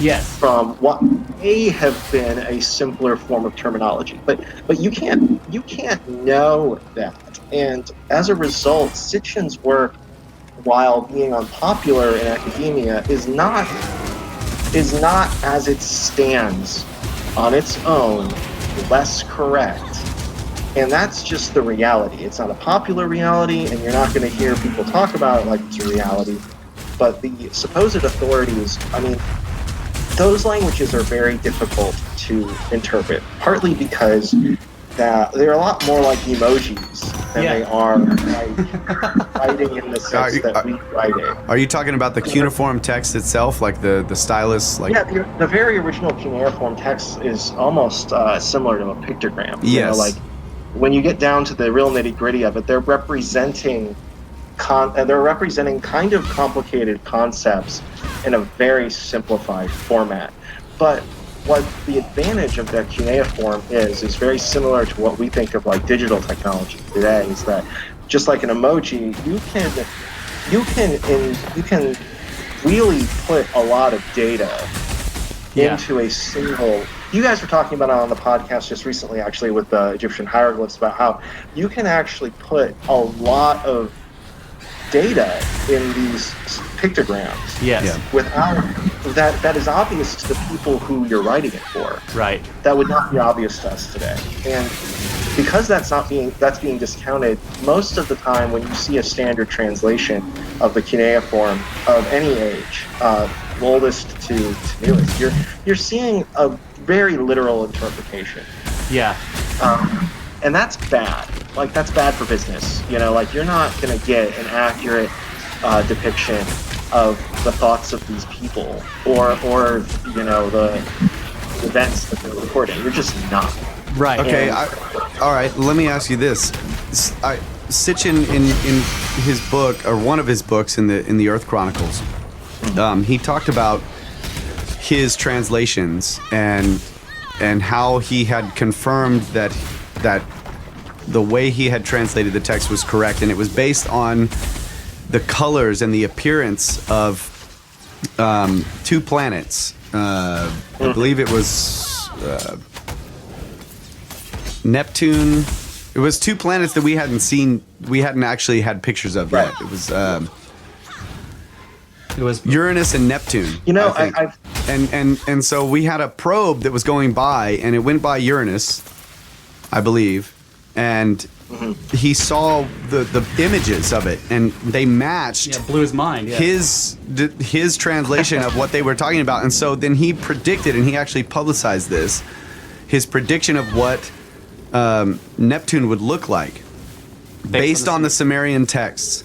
And then when the probe months later passed Neptune, it was correct. Yeah. Do you remember that? You know, I'd have to. I'm familiar with that. I'd have to take like a deep dive to make sure that. Well, you know, like, you guys are probably familiar with like the Dogon, right? Yes. Like, all right. So, I've read a lot about them, and there's a lot of suggestion that that whole thing where they know about Sirius A, B, and C and whatever is part of their tradition. But there is a lot of evidence to suggest that it could have leaked into their tradition, and it's all real muddled. And not to say that Sitchin didn't do that, but one of the things that I think is interesting is that, I'll tell you what, like, in my opinion, the way you would prove that that was correct is if you could figure out how it was that the Sumerians themselves could see Uranus and could see Neptune. Like, how could they see them? They didn't. They claimed that the gods told them. That's the thing. It's like you get this idea that they didn't have telescopes, but they were being told this by somebody who did or who traveled past them or whatever. Yeah. See, I would think of that as like an open mystery, right? Because Sitchin is clearly onto something, and he's onto something in a lot of places. But that particular story, like, suggesting it's a given, like, clearly Sitchin is showing that he has a piece of the puzzle that the standard model is missing. Yeah. Badass. But that's discounted for reasons, right? Like, there's no good reason to say that Sitchin is wrong. And especially when you put that in context, because bare minimum, what that suggests. Sitchiniswrong.com. Yeah, you need to go tell Sitchiniswrong.com about that. Oh man, Sitchin, I hate that place. Yeah, because it's just not fair, right? Like, I know. It goes back to that whole thing about atheism. Like, you can't prove or disprove God. Right. You can't. There isn't enough information about the translation of those cuneiform tablets, regardless of whether we're talking about a bill of sale for grain, or whether talking about whether aliens arrived. We don't know it. Yeah, it's crazy. You can't talk with that level of certainty. I use that guy's same arguments that he uses against Sitchin's translations. Like all the arguments he uses to show, like, here's how Sitchin is wrong in the translations. I used his same arguments with his translations to show that same argument can be used to say that every other person who's ever translated Sumerian is also wrong. Because they all exactly. And that's the problem, is that you start to rabbit hole the whole thing. If you start talking like that, you're going to Swiss cheese everything. Right. And maybe that's okay if you're into that. Like, if you want to blow it all up and set it on fire, I'm there. Yeah. To me, the point is that, like, the reason why he can say Sitchin is wrong is because, like you said, he's established himself as an authority, and Sitchin's translation doesn't match his. Therefore, Sitchin is wrong. But I'm just saying, like, no one's translation is the same. And sometimes they're vastly different. Yeah. And that's the way. And that's the same thing. Like, I hate when I see a new video or a new TV show that tells me that this was how the pyramid was built. We don't know, and the reason we don't know is because the Egyptians themselves, we need to find something that says, "Hi, my name is Imhotep. I was there, and I'm writing it myself. And I'm saying this is how the shit was done." Right. So otherwise, I don't want to hear about, like, whether or not we were floating bricks down a canal or whatever Laner is saying now. That guy drives me nuts. Show me the potsherds. Show me the potsherds. So you're basically we could call you an academic. So can you? That might be a. well, okay, but can you talk to us about about the issues you ran into when you began to look into this stuff with other peers in the academic community?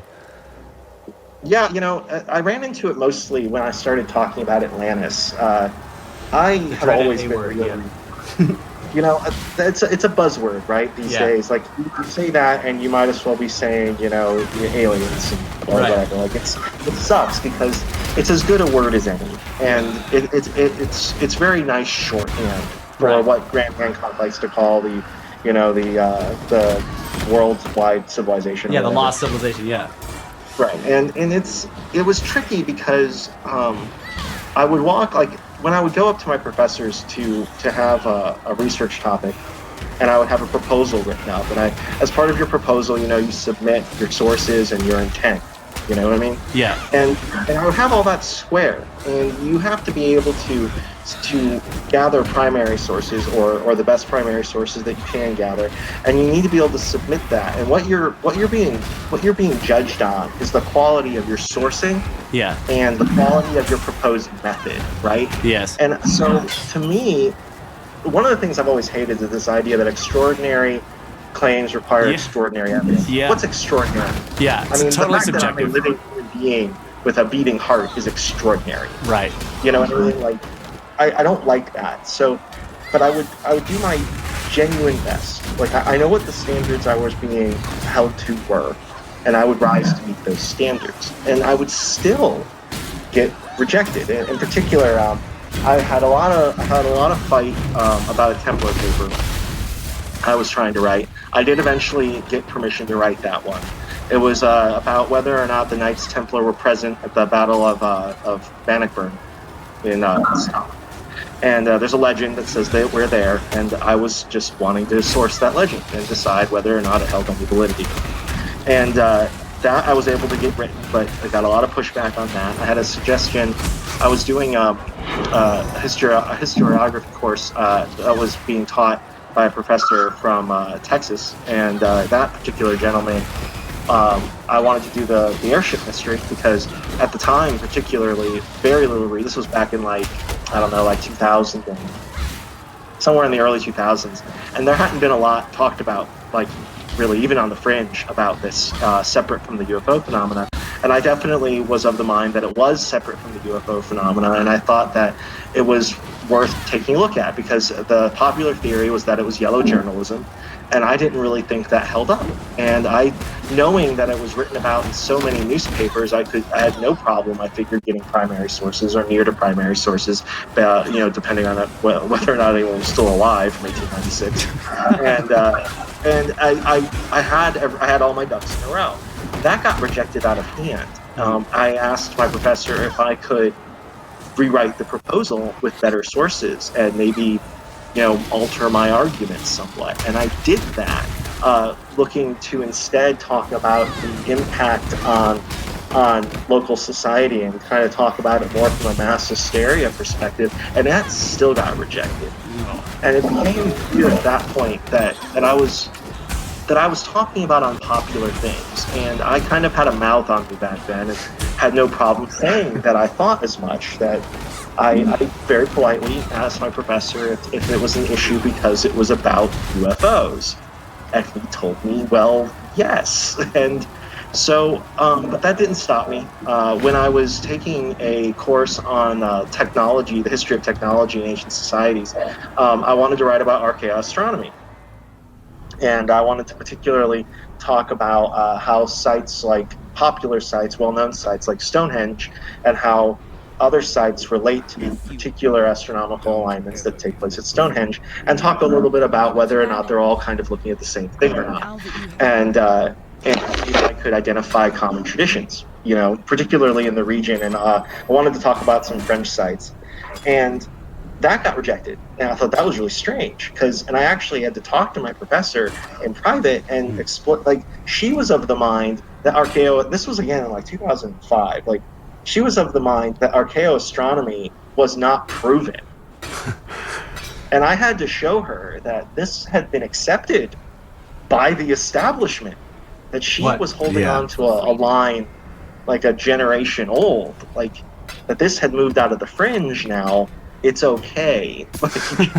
And it was challenging because you start nosing around anything suspicious, and you get pushback, and pretty quickly, and it's polite pushback. You know, nobody shouted me down. It was a very casual kind of, you really shouldn't be writing about this. This is not qualifiable material. It's worded toward you in such a way as not to make you feel like there's like a conspiracy, but to make you feel like you are not up to an academic standard if you are writing about these topics. Like there's something that you're a crazy person, to put it a little bit more casually. Yeah.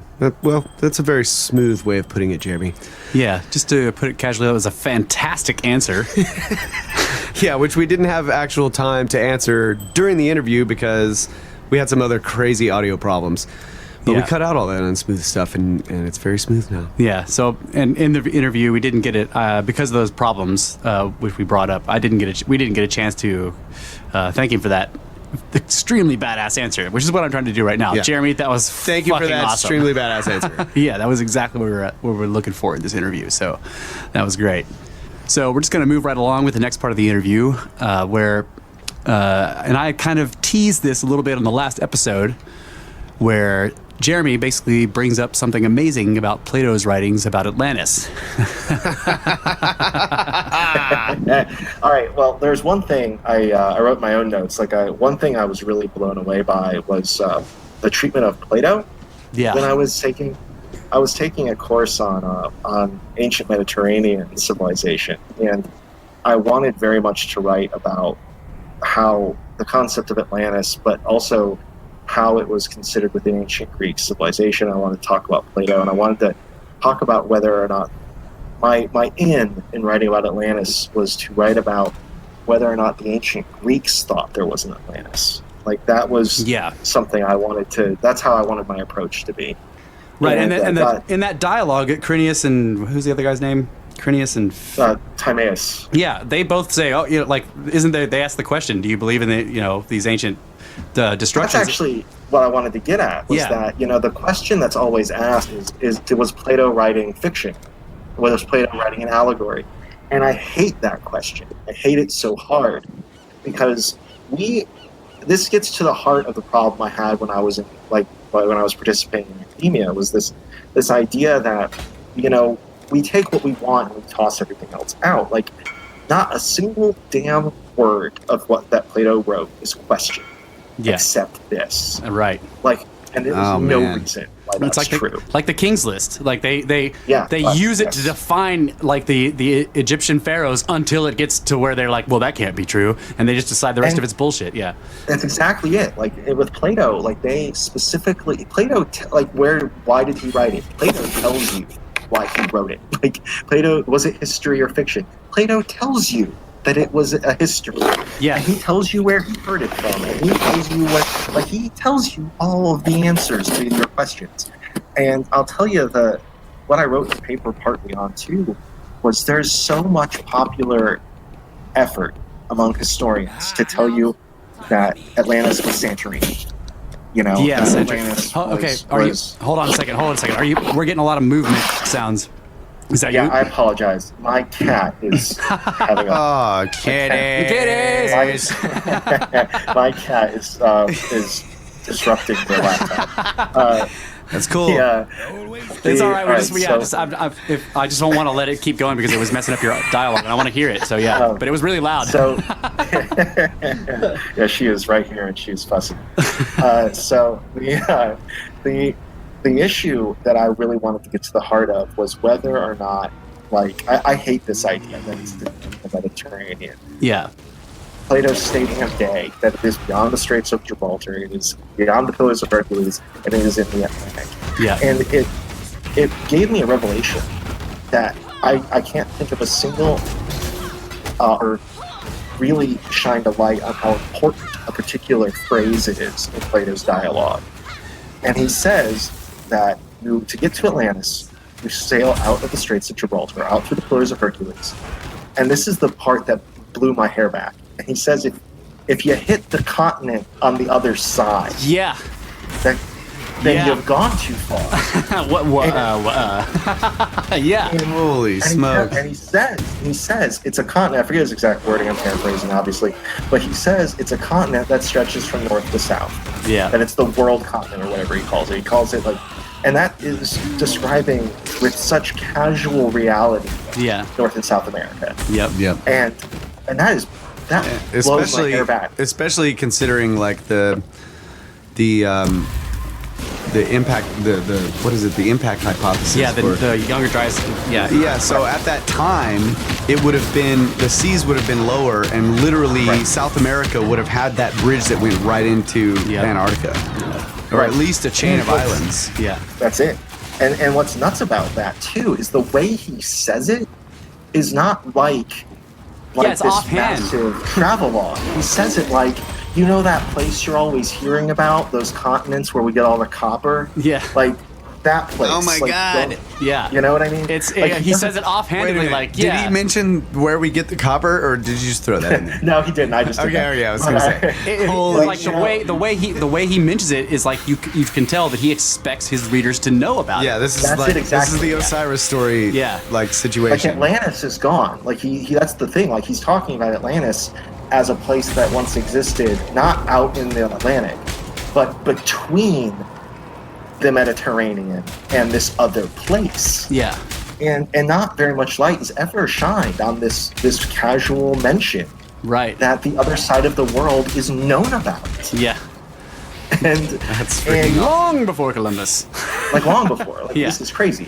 Especially when you consider that Solon or whatever told him, which is his great grandfather. Right. So we're not who read it from the Egyptians. Yeah. So we're not talking just about like Plato that long ago. We're talking about thousands of years potentially. Yeah. And what was the idea? It was 9,000 years before the time of Solon, which was 600 BC. Exactly. So it puts it at 9,600 BC, which is exactly the end of the Younger Dryas. Yeah. Yeah. And Graham Hancock points that out. Like, I'm a very big fan of this Younger Dryas thing. It's definitely taken over the community as the theory. And I actually think one important possibility that what they're keeping secret is the return.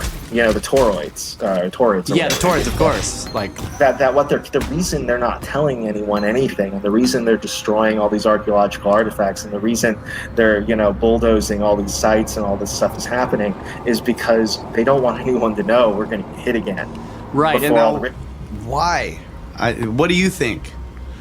I mean, I think it might, like, to get a little bit off topic from where you guys always go.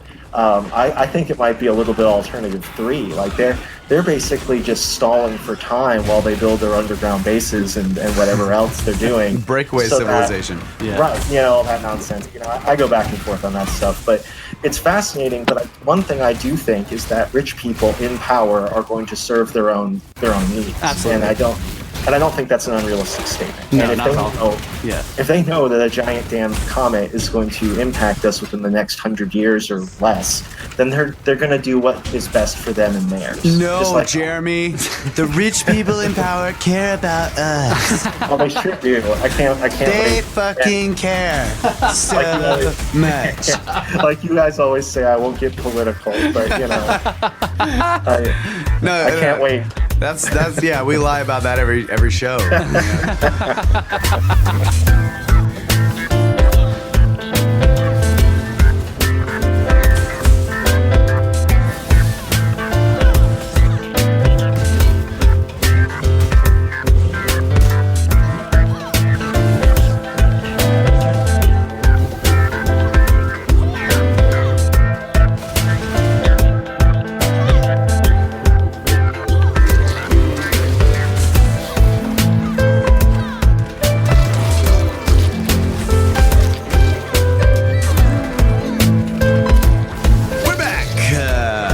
Serpent podcast in the studio right now, introducing the final segment of the wonderful interview with Jeremy Figgins. Here from the 10x10x10 Tangent Cube of Science, always here for you when you need to go on tangents. Smooth transitions into various subjects. Smooth. Speaking of various subjects. Yeah, so this next part, this final part of the Figgins interview Jeremy asks us if we've ever heard of the Georgia Guidestones, and we're like, Yeah. of course we've heard of the Georgia Guidestones. Okay, go. This better be fun. Okay, so fun story is I actually learned about them in a very weird way. This was way back when the internet was still 2 colors, and Monochrome. and you couldn't really, yeah, right, like you couldn't That's really racist, easily man. learn about stuff like that. Oh man, so I had a friend who introduced me to a woman who claimed to be an alien contactee. Okay. And that just was nuts. I had to meet this woman. Right. Because that's crazy. That's crazy pants. So I wanted to see what she had to say about it, and so I met her, and she was absolutely as crazy as the day is long. And but she had a news article that she printed out for me, or photocopied for me while I was there, and it was of the Georgia Guidestones. It was from a local newspaper article in that area. And I actually, way back when, before they were well known, I drove out there. Mm-hmm. And I actually got to see them for myself, which was pretty cool. Yeah. And one of the things about them that, there are a lot of videos online about them, but one of the things that they kind of forget to tell you, it seems like a lot of the time, is what they're made out of and why. Yeah, they're made out of that badass Georgia granite. Yeah. Yeah, that's exactly the best way to describe that shit, is badass Georgia granite. That stuff has diamonds in it. Yeah, like that's the best granite in the world. Yeah. And Absolutely. it's built in an incredibly geologically stable area. Like, it isn't just meant to survive.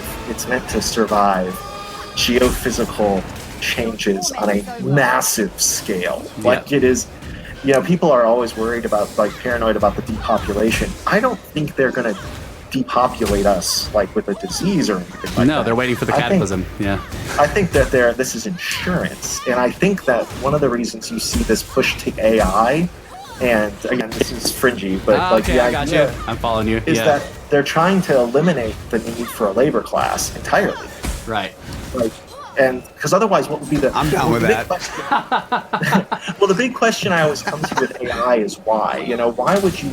All right, like if you live in a consumer capitalist society, why would you? You need people to have jobs to buy the dumb shit they don't need. Right. So I don't think that AI will eliminate jobs. It will just like every time, there's the Luddite thing. Like every time new technology comes in and like a bunch of jobs cease to exist, things shift and those people get employed elsewhere doing other things that like, I mean, your job that you do right now did not exist, you go That's back. correct. Right. So like, maybe back in the day you would have been a farrier or right. whatever. And think about podcasts even, like, you have an intellectual property that a machine cannot duplicate. So there's something worth paying for there. But at the same time, what I think is more interesting is not whether or not AI will get rid of jobs. It's that they seem to want it to. Yeah. They at least seem to want to think. They want people to think they're going to or something. Yeah. I kind of agree where Russ is going with this. Like I would just put out this idea, like, and this is just off the top of my head right now. But if we came up with some sort of artificial cow, would that completely remove the necessity of having real cows? Like maybe not really. Like we might be able to get steak. Horses, right? We might be able to get the artificial cow to graze the land and then fertilize it in a sufficient way to work for certain types of agriculture. But maybe we can't get like milk. Badass steaks or milk from it. Yeah. So I mean, think like horses are a good example of what you're suggesting, right? Because what purpose horses. does a horse serve, especially in America? They're a hobby. Like, what are they for? Kids like them a lot. But yet there are millions of them. Right. Like they're huge quantities of horses in this country, and they're essentially there for entertainment. Right. So the invention of the car did not eliminate the desire to own Right. horses. So basically, what we figured out here is that AI is going to make the laborers pets of research. Well, I think the issue there is if the cataclysm were to happen.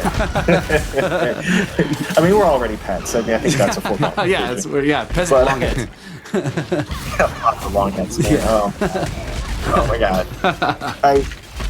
Did you mention? I think you did. Well, there was that one episode of the podcast where you actually talked about the woman. Yes. Who claimed to have seen the long head. Yeah. I was familiar with that story before you guys reported on it, and I have what I think is really interesting about that story is how difficult it is to find now. Yes. Yeah, Very hard to find now. Difficult it is to find her. Yeah. Yeah, and her. Because after you guys brought that up, I actually did because I'd read about it back when she kind of was first reporting that, and I thought, well, I think I'll check up on that. And sure enough, I couldn't find it took a while to find anything. Yeah, it's like it's page 52 on Google if you're doing a search. Yeah, I know, it's way back there. And additional to that, in one episode, and I wanted to confirm something. You can put this on the interview or not, but in one episode, you mentioned a place you go to do a lot of your research, and you said just the first couple of letters of it, and I think I know what it is because I go there all the time. Do you go to Bibliotech Pleiades? Oh yeah, absolutely. yeah. I said it because I gave the letters because awesome. I'm like, I can't say this. I don't know how to say the name. Yeah, yeah. That's a great website. Oh my god, that place. Yeah. That place. I can lose a day in that place, man. That place is never-ending links to every nutty thing you could possibly. That's think where of. I found the Tatra project. Yeah. The Tatra project is like one of my favorite things in that. Like, have you seen that one where the guy, like, it's the report from World War II where he was like, it was him and his platoon, and a couple of dudes were wounded, and they were in Romania, and they ended up like a local dude showed them a cave where they could hide out from that weird ass thing, that black thing. The metal thing in the mountain. Yeah, that's the Tatra project, man. And it was oh my God. They were setting up an expedition to go back out there, and then Romania like disappeared into communism, and they couldn't do it. Yeah, yeah. I now. Yeah, the cauldrons are crazy. Yeah. What? Like, I don't know what to think about that. I sometimes will just look at that one just because I want to blow my own mind. Like, I want to go there and I want to get in one. Yeah. But don't look at the explosion. Don't look at the explosions. Yeah. Well, I found on Google Earth because I tracked the most recent expedition to go quote unquote find the cauldrons. Really? Yeah. So I tracked because they were giving out enough like geographical tidbits that I was able to figure out what river they were on and in what place in the river where they had made their camp, and then they were sort of flying this. They were flying like an ultralight around because the swamp is so hard to get around in. Right. And they were finding the cauldrons have all submerged beneath the swamp surface, but they were finding these enormous circular, like perfectly circular pools, and I found them on Google Earth. Right. There are no kidding. Yeah, huge, perfectly circular pools of water deep in Siberia, like in the tundra out there. Where the cauldrons were, so that and they there's pictures of them like hit like in those circles with a big pole, and they were like pushing down, and they were hitting something incredibly hard at the bottom of that circle. In those photos, and how they all get sick from what sounds a lot like radiation poisoning, but the old reindeer herders claimed that those cauldrons were warm inside. If you stayed in one overnight, it was like nice and toasty, and of course they didn't live very long after that. Man. Yeah, it's warm inside Fukushima too. I bet. Yeah, it's probably warm in there. Do geology. Yeah, so you mentioned working in a geological field, and you did it specifically petroleum based. But like I have this whole thing about petroleum. Like I'm sure you've seen the abiotic argument. Have you seen that? Are you familiar with that at all? It's funny that you brought that up because I actually was going to bring it up to you. Okay, great. All right, so Simple minds think alike. I do not have a geology degree. Right. This is very clear. But neither I do get we. out there. We don't have any degrees, so it's cool. I'm being trained. I'm being trained by these guys who are like 60, 70 years old, and they know their shit. Yeah. Back to front. And I am being put in responsibility for discovering millions of dollars worth of oil. Like, I am not allowed to screw this up. Yeah. So I'm being trained to a very high level of precision, enough that like making mistakes like that make me have like a half nervous breakdown. The way it would work, like let's say there was a problem, because I worked actually on the oil rigs. I was a supervising consultant. So I often had to stay on oil rigs for weeks at a time, or I would do tours of oil rigs and kind of bounce around a little. Yeah. But I was usually assigned to at least one oil rig, and I would make sure that everyone on site was doing what they need to do to get the highest level of production possible. Cool. So if I made a mistake, like I could lose $80,000 like in the blink of an eye. Yeah. Or if I make a mistake about where the oil is located by even as much as a few feet, Yeah. Like, it could cost millions of dollars. And I really related to what you're talking about with hiring like independent contractors earlier, because when I was out there alone, I had to become a plumber or an electrician or whatever the hell I needed to be to make sure that we were running on target. You were the system administrator by default. Oh man, it was intense. But while I was out there, I kind of, got, I would go out drinking with these guys sometimes. And one time, this old man, one of the guys who was one of the owners of the company, and he had been doing geology for like 60 years. And he just straight up told me, he leans in, drunk as a skunk, and he says, "Hey, did you know we can't prove where oil comes from?" and I'm like, excuse me, what? And he says, yeah, there's no reason to believe that it's decayed plant matter. And I'm like, what? What? And he says, well, and you know what's been interesting, right? Like, you guys are old enough probably to remember that there used to be this thing we talked about for a long time called peak oil. Yeah. Yes. And suddenly it's not a thing. It's not a thing anymore. Yeah. Suddenly, this mysterious, like the old wells that they had capped and sort of like left are filling back up somehow. Yeah. Well, you know what? That's actually a really interesting thing for you to say, because guess what the hell my expertise was re-drilling old wells and finding out whether or not they were viable. Yeah. And I'll tell you right now, I would say as high as 80% of them ended up being viable. Nice. And on top of that, I was working out towards, have you heard about the discovery out by Alpine? Which one is that? There's they found a discovery in Alpine, Texas, using like a shale oil technique that is likely to yield potentially as much as $3 trillion worth of oil. Wow. If it were utilized to its fullest extent, America could be producing as much as Saudi Arabia does within the next 10 years. if it's utilized. Yeah. And it's going to... So the area where I worked was out of Midland, and we, everything get out there was for the oil field. Every industry that exists out there is for the oil field.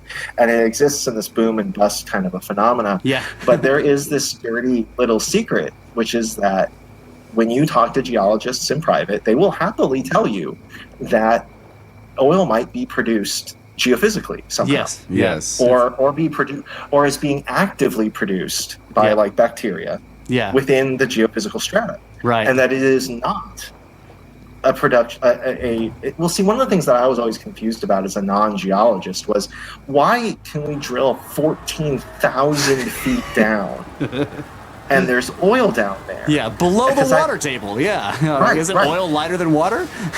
And I used to, and I would ask, like, and isn't that kind of deep? Like it's, I know that, like, the way the geological ages work and everything, but that seems like pretty far down. Well, think about the Nazis developed a technique for artificial petroleum. Like, it's not. This is a thing that can be done. Like, it's. And it's but it's not a popular idea, because we live in a. I'm gonna get just a shade political, but we live in an environment where the upper echelons of our society are served by a perceived notion of scarcity. Yeah. And that is, and a lot of the things we talk about may ultimately be serving this need to create the illusion of scarcity. There's also the massive narrative of that is one of the best ways I've ever heard that. Yeah, that's really well put. Perceived notion of scarcity. They are served by a perceived notion of scarcity. I love it. The De Beers problem is the diamond thing. Like the diamonds. Yeah, I was actually just about to say that it's not just with fossil fuels, but you've got diamonds, gold. Anything that's held precious is precious due to its perceived scarcity. Yeah. But the other thing that the fossil fuel concept serves is the climate change aspect. Like the idea that these are massive carbon sinks that that used to exist when Earth was a hothouse planet, and we are releasing them back into the atmosphere, thus bringing back the hothouse planet. That's if you start telling them that no, all the carbon in the carbon cycle ends up in the limestone, not in oil. Right. And this oil stuff is like it's never been part of the carbon cycle because it's being secreted from the mantle or there's some some deep bacteria down there making it or whatever, like you were talking about. That just doesn't serve the narrative. So yeah. It's interesting because like that whole issue, I've struggled with my own environmentalism over the years. I'll admit in public. And one of the things though that I have struggled with is this increasingly interesting notion that environmentalism is being used as a means of controlling a narrative, and that seems to be very, very true. I've actually worked for an environmental company that shall remain nameless. All right. And but it was a big one, and I helped promote their message. But while I was there, just like with the rest of these stories I've told you guys, like when you work in these kinds of environments, whether it's the oil field or academia or this other place, like you start to become privy to the kinds of conversations that I just got to mention, you worked in oil and in environmentalism. Like that's yeah, actually, and I'll happily say why.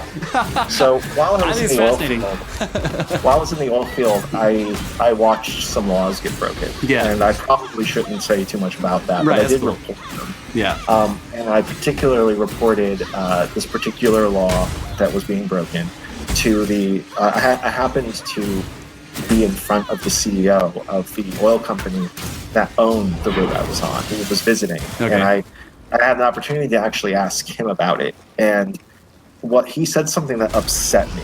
Yeah. He said that he didn't care, and he said that the fine that he has to pay to the EPA is minuscule. He said that the fine that they're charged is usually a couple $100,000. They're only required by the U.S. government to pay like 1/10 of it. Yeah, and 1/10 of $100,000 is less money than it takes to run one oil rig for one day. Like, it's nuts. Yeah. Shit. So, was his name Brad James? This is off the record. No, it wasn't. Okay, cool. It wasn't Brad James. All right, cool. Brad James is cool. But what upset me about it was the sudden pointlessness of it all. You know, like it just very quickly became. I had this sort of revelation that I kind of might have been. You know, you ever watched a James Bond movie? Yeah. You know the guy who gets killed by James Bond at the very beginning of every movie, who's like wearing a hard hat and he's just working like wherever the hell. Like I suddenly thought, like I'm that guy. I'm a low-level henchman. You're the ensign in Star Trek. James Bond movie. You're the ensign wearing the red uniform that's gonna die in the away team. Yeah, exactly. And I'm like, that sucks. So I jumped ship and I went to the other side, and I did that for a while, and I was good at it. Because I had this story, you know, I could talk about where I came from and talk about it from a place of knowledge, and I kind of could sell myself on this. Well, what I found out on the other side of the coin was that side was just as corrupt in different ways. Yeah, you know? On the environmentalist side. Yeah. Oh, for sure. Yeah, real hard, too, because the one thing that I could say about that is that at least the oil field and the oil companies weren't spending donated money. Right. Oh, you know, man. like seeing people lie to get donations and then seeing that donated money misspent was very challenging for me, and that was actually worse. I actually went back to the oil field after that. So just to kind of color how that affected me. Yeah. But it was helpful because one thing I think it is important, whether you're researching history or working professionally, is to get a real sense of where you stand, and that gave me an opportunity to see like where everyone was coming from on these arguments, particularly when it comes to environmentalism, because ultimately, you know, whether or not we're warming the earth is not an argument that I think anyone can win. And I think the problem there is that we don't really understand the science well enough. Yeah, absolutely. Absolutely. But we don't talk like we don't. We talk like we have certainties, and we don't. The earth is the most complicated thing potentially in the universe. Like, if we are the only planet with life, then we are officially the craziest damn thing in the universe. Oh my God, that is a brilliant argument, dude. That's right. Like And the complexity. the idea that we the idea that we understand it is nuts. Like, yeah, it's frustrating. I've gotten into debates with with what I would call, the APG activists, like the anthropogenic global warming AGW activists online, and like I ask them questions usually, so they'll make these blanket statements, and then I'll say, well, I mean, why how can you say that or whatever? And they'll say, well, it's really complicated, but they start out telling you that it's simple, and then as soon as you start questioning them, they tell you it's complicated. And it's because none of them read the science. Like, that's the whole problem. And the reason they don't read the science is because there isn't any, because none is being done. Well, it's like that Sasquatch thing you guys did the other day. Like, it's impenetrable. Like they write it in such a fashion. In a lot of ways, this is what I was trained to do with historiography as well. Is you write it in such a way as so that only other academics can understand what the hell you're even saying. Yeah. And that's infuriating to the general public. The general public tends to find people that they just trust, like Neil deGrasse Tyson. They just find people that they trust, and they just listen to whatever the hell that person says, and they take their word for it, and that's dangerous. And it's Neil deGrasse Tyson, love him or hate him. Like, I didn't vote for him to be my physicist or whatever, right? Like, I don't know the man. Like, I don't know what his motives are. I don't know what he goes home to at night. I don't know what kind of gas he puts in his car. Like, I don't know the man, and I don't need him to speak for me. What I need to do is understand, like, if we are actually ending the world, then really show me how that's happening. Like spell it out for me. Yeah, and come up with a solution that's better than let's give all the power to government. Yeah, because we know the history of governments for thousands of years. Yeah, the history. Which is basically they kill people and break things. Yeah, that's what governments do. The idea that they're going to save the planet is ridiculous. It's ridiculous. It's utterly ridiculous. Our government can't even pass a tax plan. Like, it's completely insane to think that. But they can save the planet, man. You just got to give them a chance. Yeah, give them all of the authority imaginable. The issue that I think is really, really intense, and I think really speaks to the real problem, which is that even if anthropogenic global warming is happening, let's assume for a moment, just for a moment, that information is accurate. Then you have to look at where that information came from and how early we knew about it. And we've known about that information for generations, and it was determined in the 50s that it was too late. Yeah. Like, that whatever changes were occurring were going to occur. Yeah. Like, it was done. If we have ended the world, I think there's a phrase, it's like the slow motion apocalypse or whatever. Yeah, turning the Titanic. And like this has happened. Is the cat on you again? No, that doesn't. I don't think that's me. Oh, Brett, get your cat off of your lap. Who is that? Okay, stop. I don't think it was me. We might be like again, we're assuming a lot here, but like, we could very well have ended the world 50 years ago, but not feel it for another 100. Like, the systems we're talking about here are so huge, it's so complicated. Yeah. They could take centuries to unfold, and it speaks to that same arrogance. So, whether we're trying to save the world or whether we're saying that we're capable of ending it, like, there's an arrogance there. The other problem, the other thing is there are so many enormous astronomical cycles involved in whatever the climate of the planet happens to be without humans. Like the sun, for God's sake, the cycles that the sun goes through. Yeah, the cycles of the sun, but there's also the entire Milankovitch thing, like the fact that we have the orbit of the Earth around the sun has a changing eccentricity, and then that changing eccentricity also has an axis around which it rotates, and so there's the axial nod, it goes up and down, changes the obliquity of the ecliptic, right? So there's all those things happening, and so basically you could have it where the actions we're doing right now are totally harmless to the planet, but You go forward 1,000 years and they become extremely dangerous, the same activities, because the Milankovitch cycle has shifted just enough to make the row of dominoes begin to fall. And not to mention cosmic rays, but anyway. Oh, right, cosmic rays. And Nibiru, of course, obviously. Yeah, well, yeah, just put your thumb up, bro. Yeah, put your thumb up to the sun and you can see it. Nibiru. It's cloaked. Oh, man. It's cloaked. All it takes is a thumb. I know. I tried the thumb thing. The thing that I think you brought up earlier that was really interesting was about the hothouse Earth, because to say that we are going to create a hothouse Earth now suggests that we know how it was created the first time. Right. And that is crazy. Yes. Because that was a long time ago. It's the sense so problematic about like you guys are talking a lot about the fossil record, every podcast really, but just recently about how all the debris ends up in the caves. Yes. But what's interesting too is when we think about evolution, particularly human evolution, and we find one skeleton here and one skeleton here, it's either out of Africa or into Africa. Yeah. What people are failing to realize is that we're not talking about 10,000 years, we're talking about millions of years, and we're talking about one dude.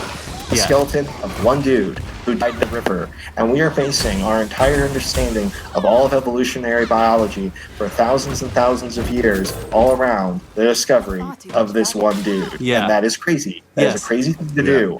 That's why never do that. That's why Russ went on that 30-minute rant about the fact that it is called the fossil record.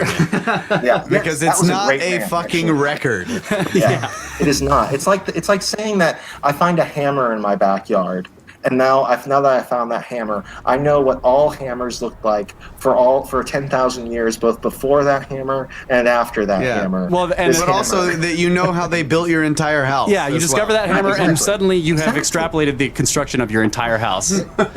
Sight unseen. And this kind of gets back to my education in history, right? Like they want you to learn these techniques to be able to discover something like the truth. Yeah. And then you get to the end of that, and instead you're being told to basically do a shitty job. Oh my God. And it's really, really frustrating because they teach you well. I liked my education. Going to NC State was great, and my professors were great. I had a good experience there. It was what happened when I realized what my job would be like afterward. How dictated to I would be about what I wrote and what I thought and how I should deliver it. Yeah. It was frustrating.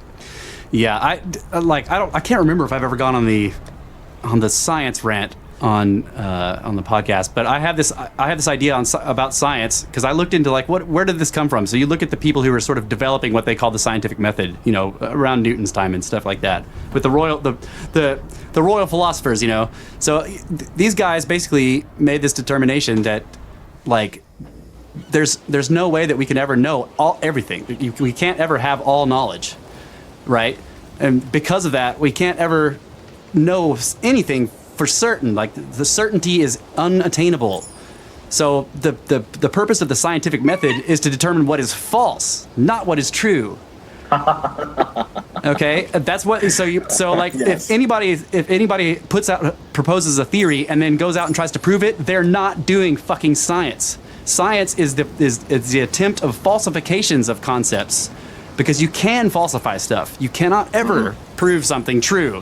Proof is proof is math is for math in courtrooms. Right. It has no place in science. Yeah. And so that jives with Heisenberg's uncertainty principle, right? This idea that truth is really, really ephemeral, fuzzy. You can't grab that. Yeah, it can never be attained because there's always new knowledge waiting to be discovered, and that new knowledge may completely falsify everything you thought was true. That's the philosophical concept of it. But today you see all of these. I look at all these courtroom words creeping into the scientific dialogue, like you were talking about. Extraordinary claims require extraordinary evidence. Extraordinary is a subjective determination, and science is supposed to be objective, right? Exactly. Yes. Yeah. Exactly. And another one. Facts speak for themselves. Yeah, and another one that I see all the time is is burden of proof. Burden of proof is a courtroom, is a sort of a legal philosophy, right? That the burden of proof is on the accuser. But they try to use this in science, like, well, you're the one proposing this crazy theory. The burden of proof is on you to prove it. That really burns my britches, man, when it comes to like the UFO phenomena, because all UFO means is unidentified flying objects. Right. No, it means aliens, bro. Come on. It means aliens. How much evidence exactly is required before this is an accepted reality? Right. Right. Like at this point, it is utterly bizarre that this is still something that people think of as ridiculous. Yeah. It's like the biggest like evidence of dissociative disorder that I've ever seen. Right. But this is part of the it also goes in line with the the paranormal. Yeah. Because it's as though science has decided that an anecdote or something subjective or something that an experience espoused by a human being cannot be scientific. Right. Even though that's everything we have. Even though, yeah. So you could actually, like, there are some people doing science with experiences, like individual experiences that people have. And this ties into the UFO phenomena, because people experience it, but you can, maybe you can't record it with a camera, or there has been recordings with cameras that can't be verified or whatever, but you could take people's experiences and do science with those. Yeah. And so you can do science with the paranormal in the same way. But they don't accept. Well, you're not allowed to. Right. They don't accept it. Yeah. Yeah, if the paranormal has existed for all of human history, but it's only because we're dumb and our senses are crap. But apparently we've been mistaken. The one thing I talk to people about who doubt like paranormal or about like UFOs is I tell them, like, there have been thousands and thousands of incidents for all of human history, and only once does it need to have been true for it to matter. Right. Just one time. It just takes one. Yeah. And it's infuriating. Did we lose him? Every single UFO, every single experience of the paranormal for all of human history has always been a hoax or an idiot. It is never. That's crazy. Yeah. It's basically like you because I say this to people, like when they're basically skirp derping like all UFO reports. I'm like, well, you're calling millions of people total morons right now. You are accusing millions of people of being complete idiots that can't determine the difference between like the planet Venus and a fucking thing flying in the sky. But also, if you know what, I can never say for sure if I've ever seen the planet Venus and know what I was looking at. Like, now next time somebody says I saw Venus last night, I'm gonna be like, no, dude, that was a UFO. Jesus Christ. Point out Venus in the sky to me, bro. Like, show me you even know where it is. I would also like to point out that science seems to be obsessed with creating sensors that can sense things, like you got to build something that can detect something else, and that's scientific. Yeah, it's verification. Yeah, there happen to be like 6 billion things walking around that have 5 senses, possibly 6. But those are invalid. Yeah, all of them. At least 4. Totally invalid. Yeah. At least 4. Are you guys familiar? I'd have to like get some documentation in front of me to really speak to this, but I want to say it was in the early 2000s that Sony, the company, like Sony, did a research study into psychic phenomena. Oh, I know where you're going with this. With the specific intent. Right, of finding out whether or not it was commercially viable. Like, they had a very private industry approach. Yeah. Can we sell these people products? And they discovered it was a thing. Yeah. They discovered in the affirmative. Yep. They just said it occurred in so few people that it wasn't worth pursuing. Right. Holy Psychic shit. phenomena I didn't know proved. that. Yeah, absolutely. Like over. Yeah. I mean, like, what's fascinating to me is that the physics has been, like particle physics has been diving into quote unquote psychic phenomena without realizing it. They're coming at it from the back door or something. But like the whole thing with quantum physics and the uncertainty thing and the strong anthropic and the weak anthropic principle of the universe, basically like the question of why does the universe seem to be tuned to generate life like us, and then the what they call the hard problem of consciousness, right? How can you collect a bunch of dumb, unconscious material things like atoms and put them together in a configuration to result in an immaterial thing like consciousness, right? So there's all these questions, and then they start doing these experiments with random number generators, and they determine that that by thinking at electrons, you can change in general, what they're going to do. Like people can kind of think at a random number generator, like I kind of want zeros, like I want more zeros than ones. Are you familiar with the Rhine Institute? Yes. Yeah. I lived in that city. Like I've driven by the Rhine Institute, and they actually had ads in Durham by Duke University. They had ads for like volunteers, and I always wanted to do that. Because they were running similar experiments there. They usually focused on the cards, I think, but they were running some of these random number generator experiments, and those random number generator experiments are some of the, like, how do you ignore that evidence? Like, right. What? That's the question. Like, how do you explain that away? Like, I don't understand. Well, I think the answer to one of those questions is the other question. Like, in other words, like you can't explain it away, so you ignore it. Which happens, I mean, there are enormous lists. Like I was going through some of them in the last podcast. There are enormous or the one before lists of completely anomalous discoveries. Archaeological and paleontological discoveries that just. I mean, there's a huge list of them. Cremo has a bunch in his book.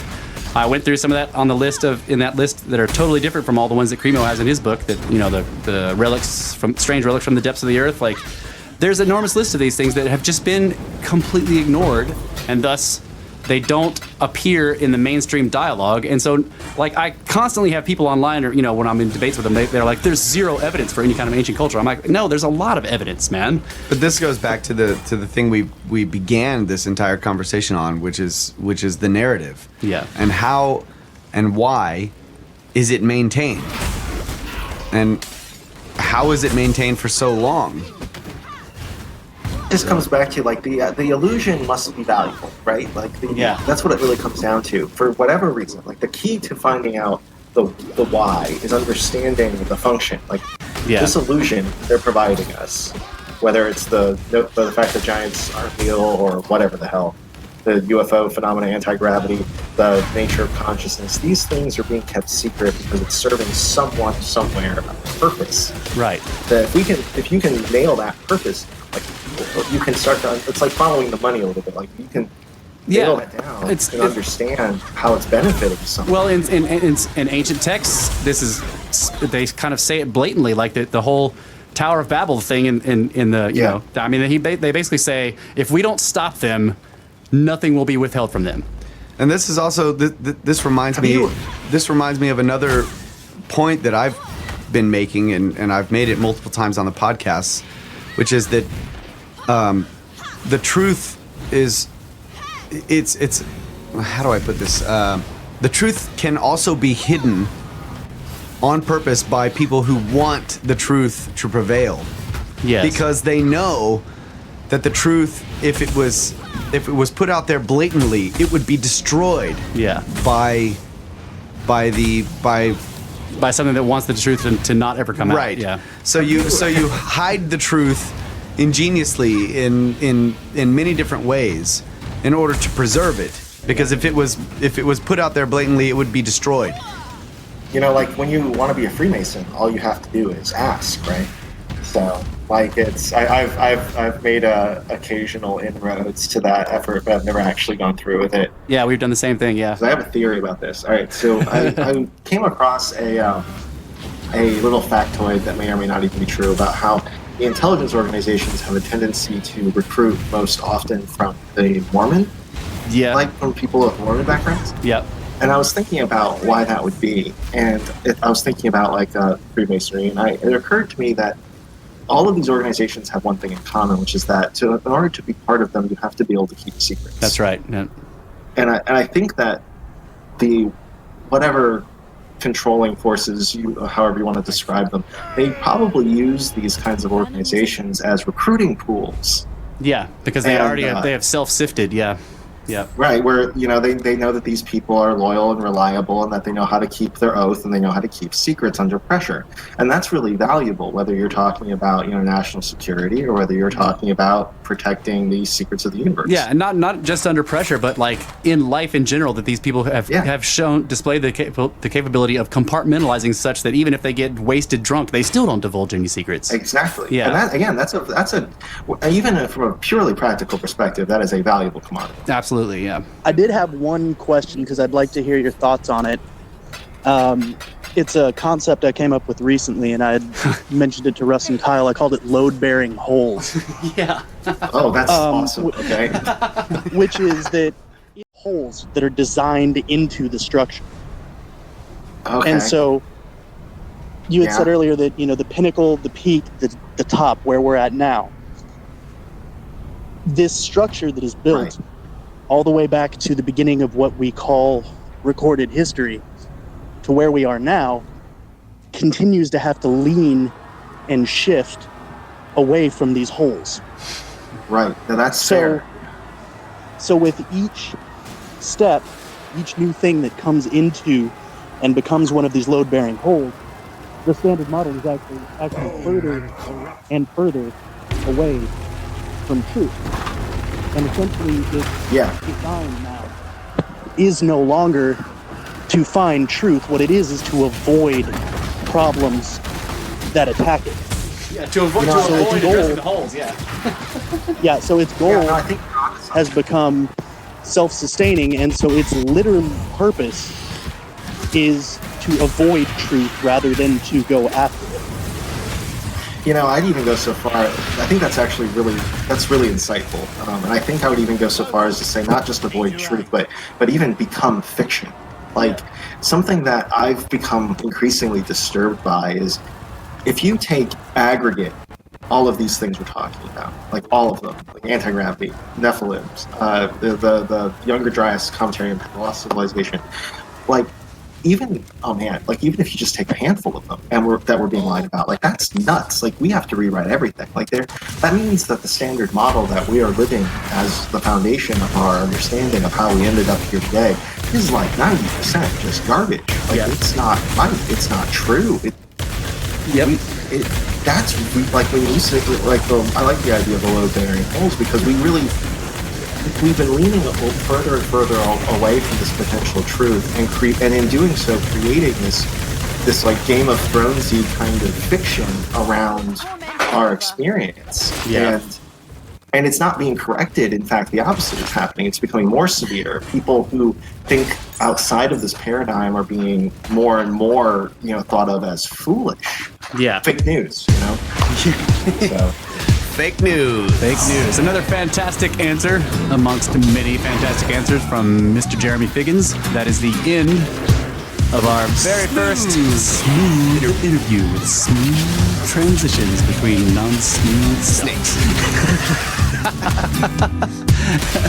So that's about it. I just wanted to say thank you very much to Jeremy for coming on and doing that, and hopefully we'll get him on. I want to get him on again for more roundtables when we just discuss, we do some philosophy shows and we're talking about the meaning of life, the universe, and everything. And snakes. Definitely got to talk to them about snakes. We never talked to them about snakes. It's crazy. Well, I did at one point in part of the part that we cut out, proponent that he needs to give himself a snake name. That's true. That's true. He's probably come up with them by now. Yeah. At the time, he was like, well... I put him on the spot. Yeah. I cut that part out. Smoothly. Very smoothly. You didn't even know. But thank you all very much for listening, and thanks again, Jeremy. It was a lot of fun. It was a lot of fun. It was a fantastic interview, and lots of great insight. I especially loved the whole Plato thing. I loved all the stuff we talked about, but the thing you pointed out with Plato is just blew our snake minds. Yeah, minds were blown. Exploded all over the cube, so that was great. So we're gonna go ahead and end this episode 30 First Millennial, Mr. Figgins, first interview. Fake news. So you guys can get a hold of us at Brothers of the Serpent brothersoftheserpent.blogspot.com to comment. You can also email us at brothersoftheserpent@gmail.com. Give us some good reviews on iTunes or Stitcher or Tuned In. You can't do it on Google because Google's great. So that's going to be it for this week. You guys get 2 episodes this week. It'd be great since we didn't have any episodes over the break. Yeah. So we'll be coming back to thankful. you. That's right. Be very thankful. We've been working on this for like 5 minutes. Yeah. So, but no. Brothers of the Serpent podcast. Woo! Signing out. That's right. Signing off. Ukraine! Snakes.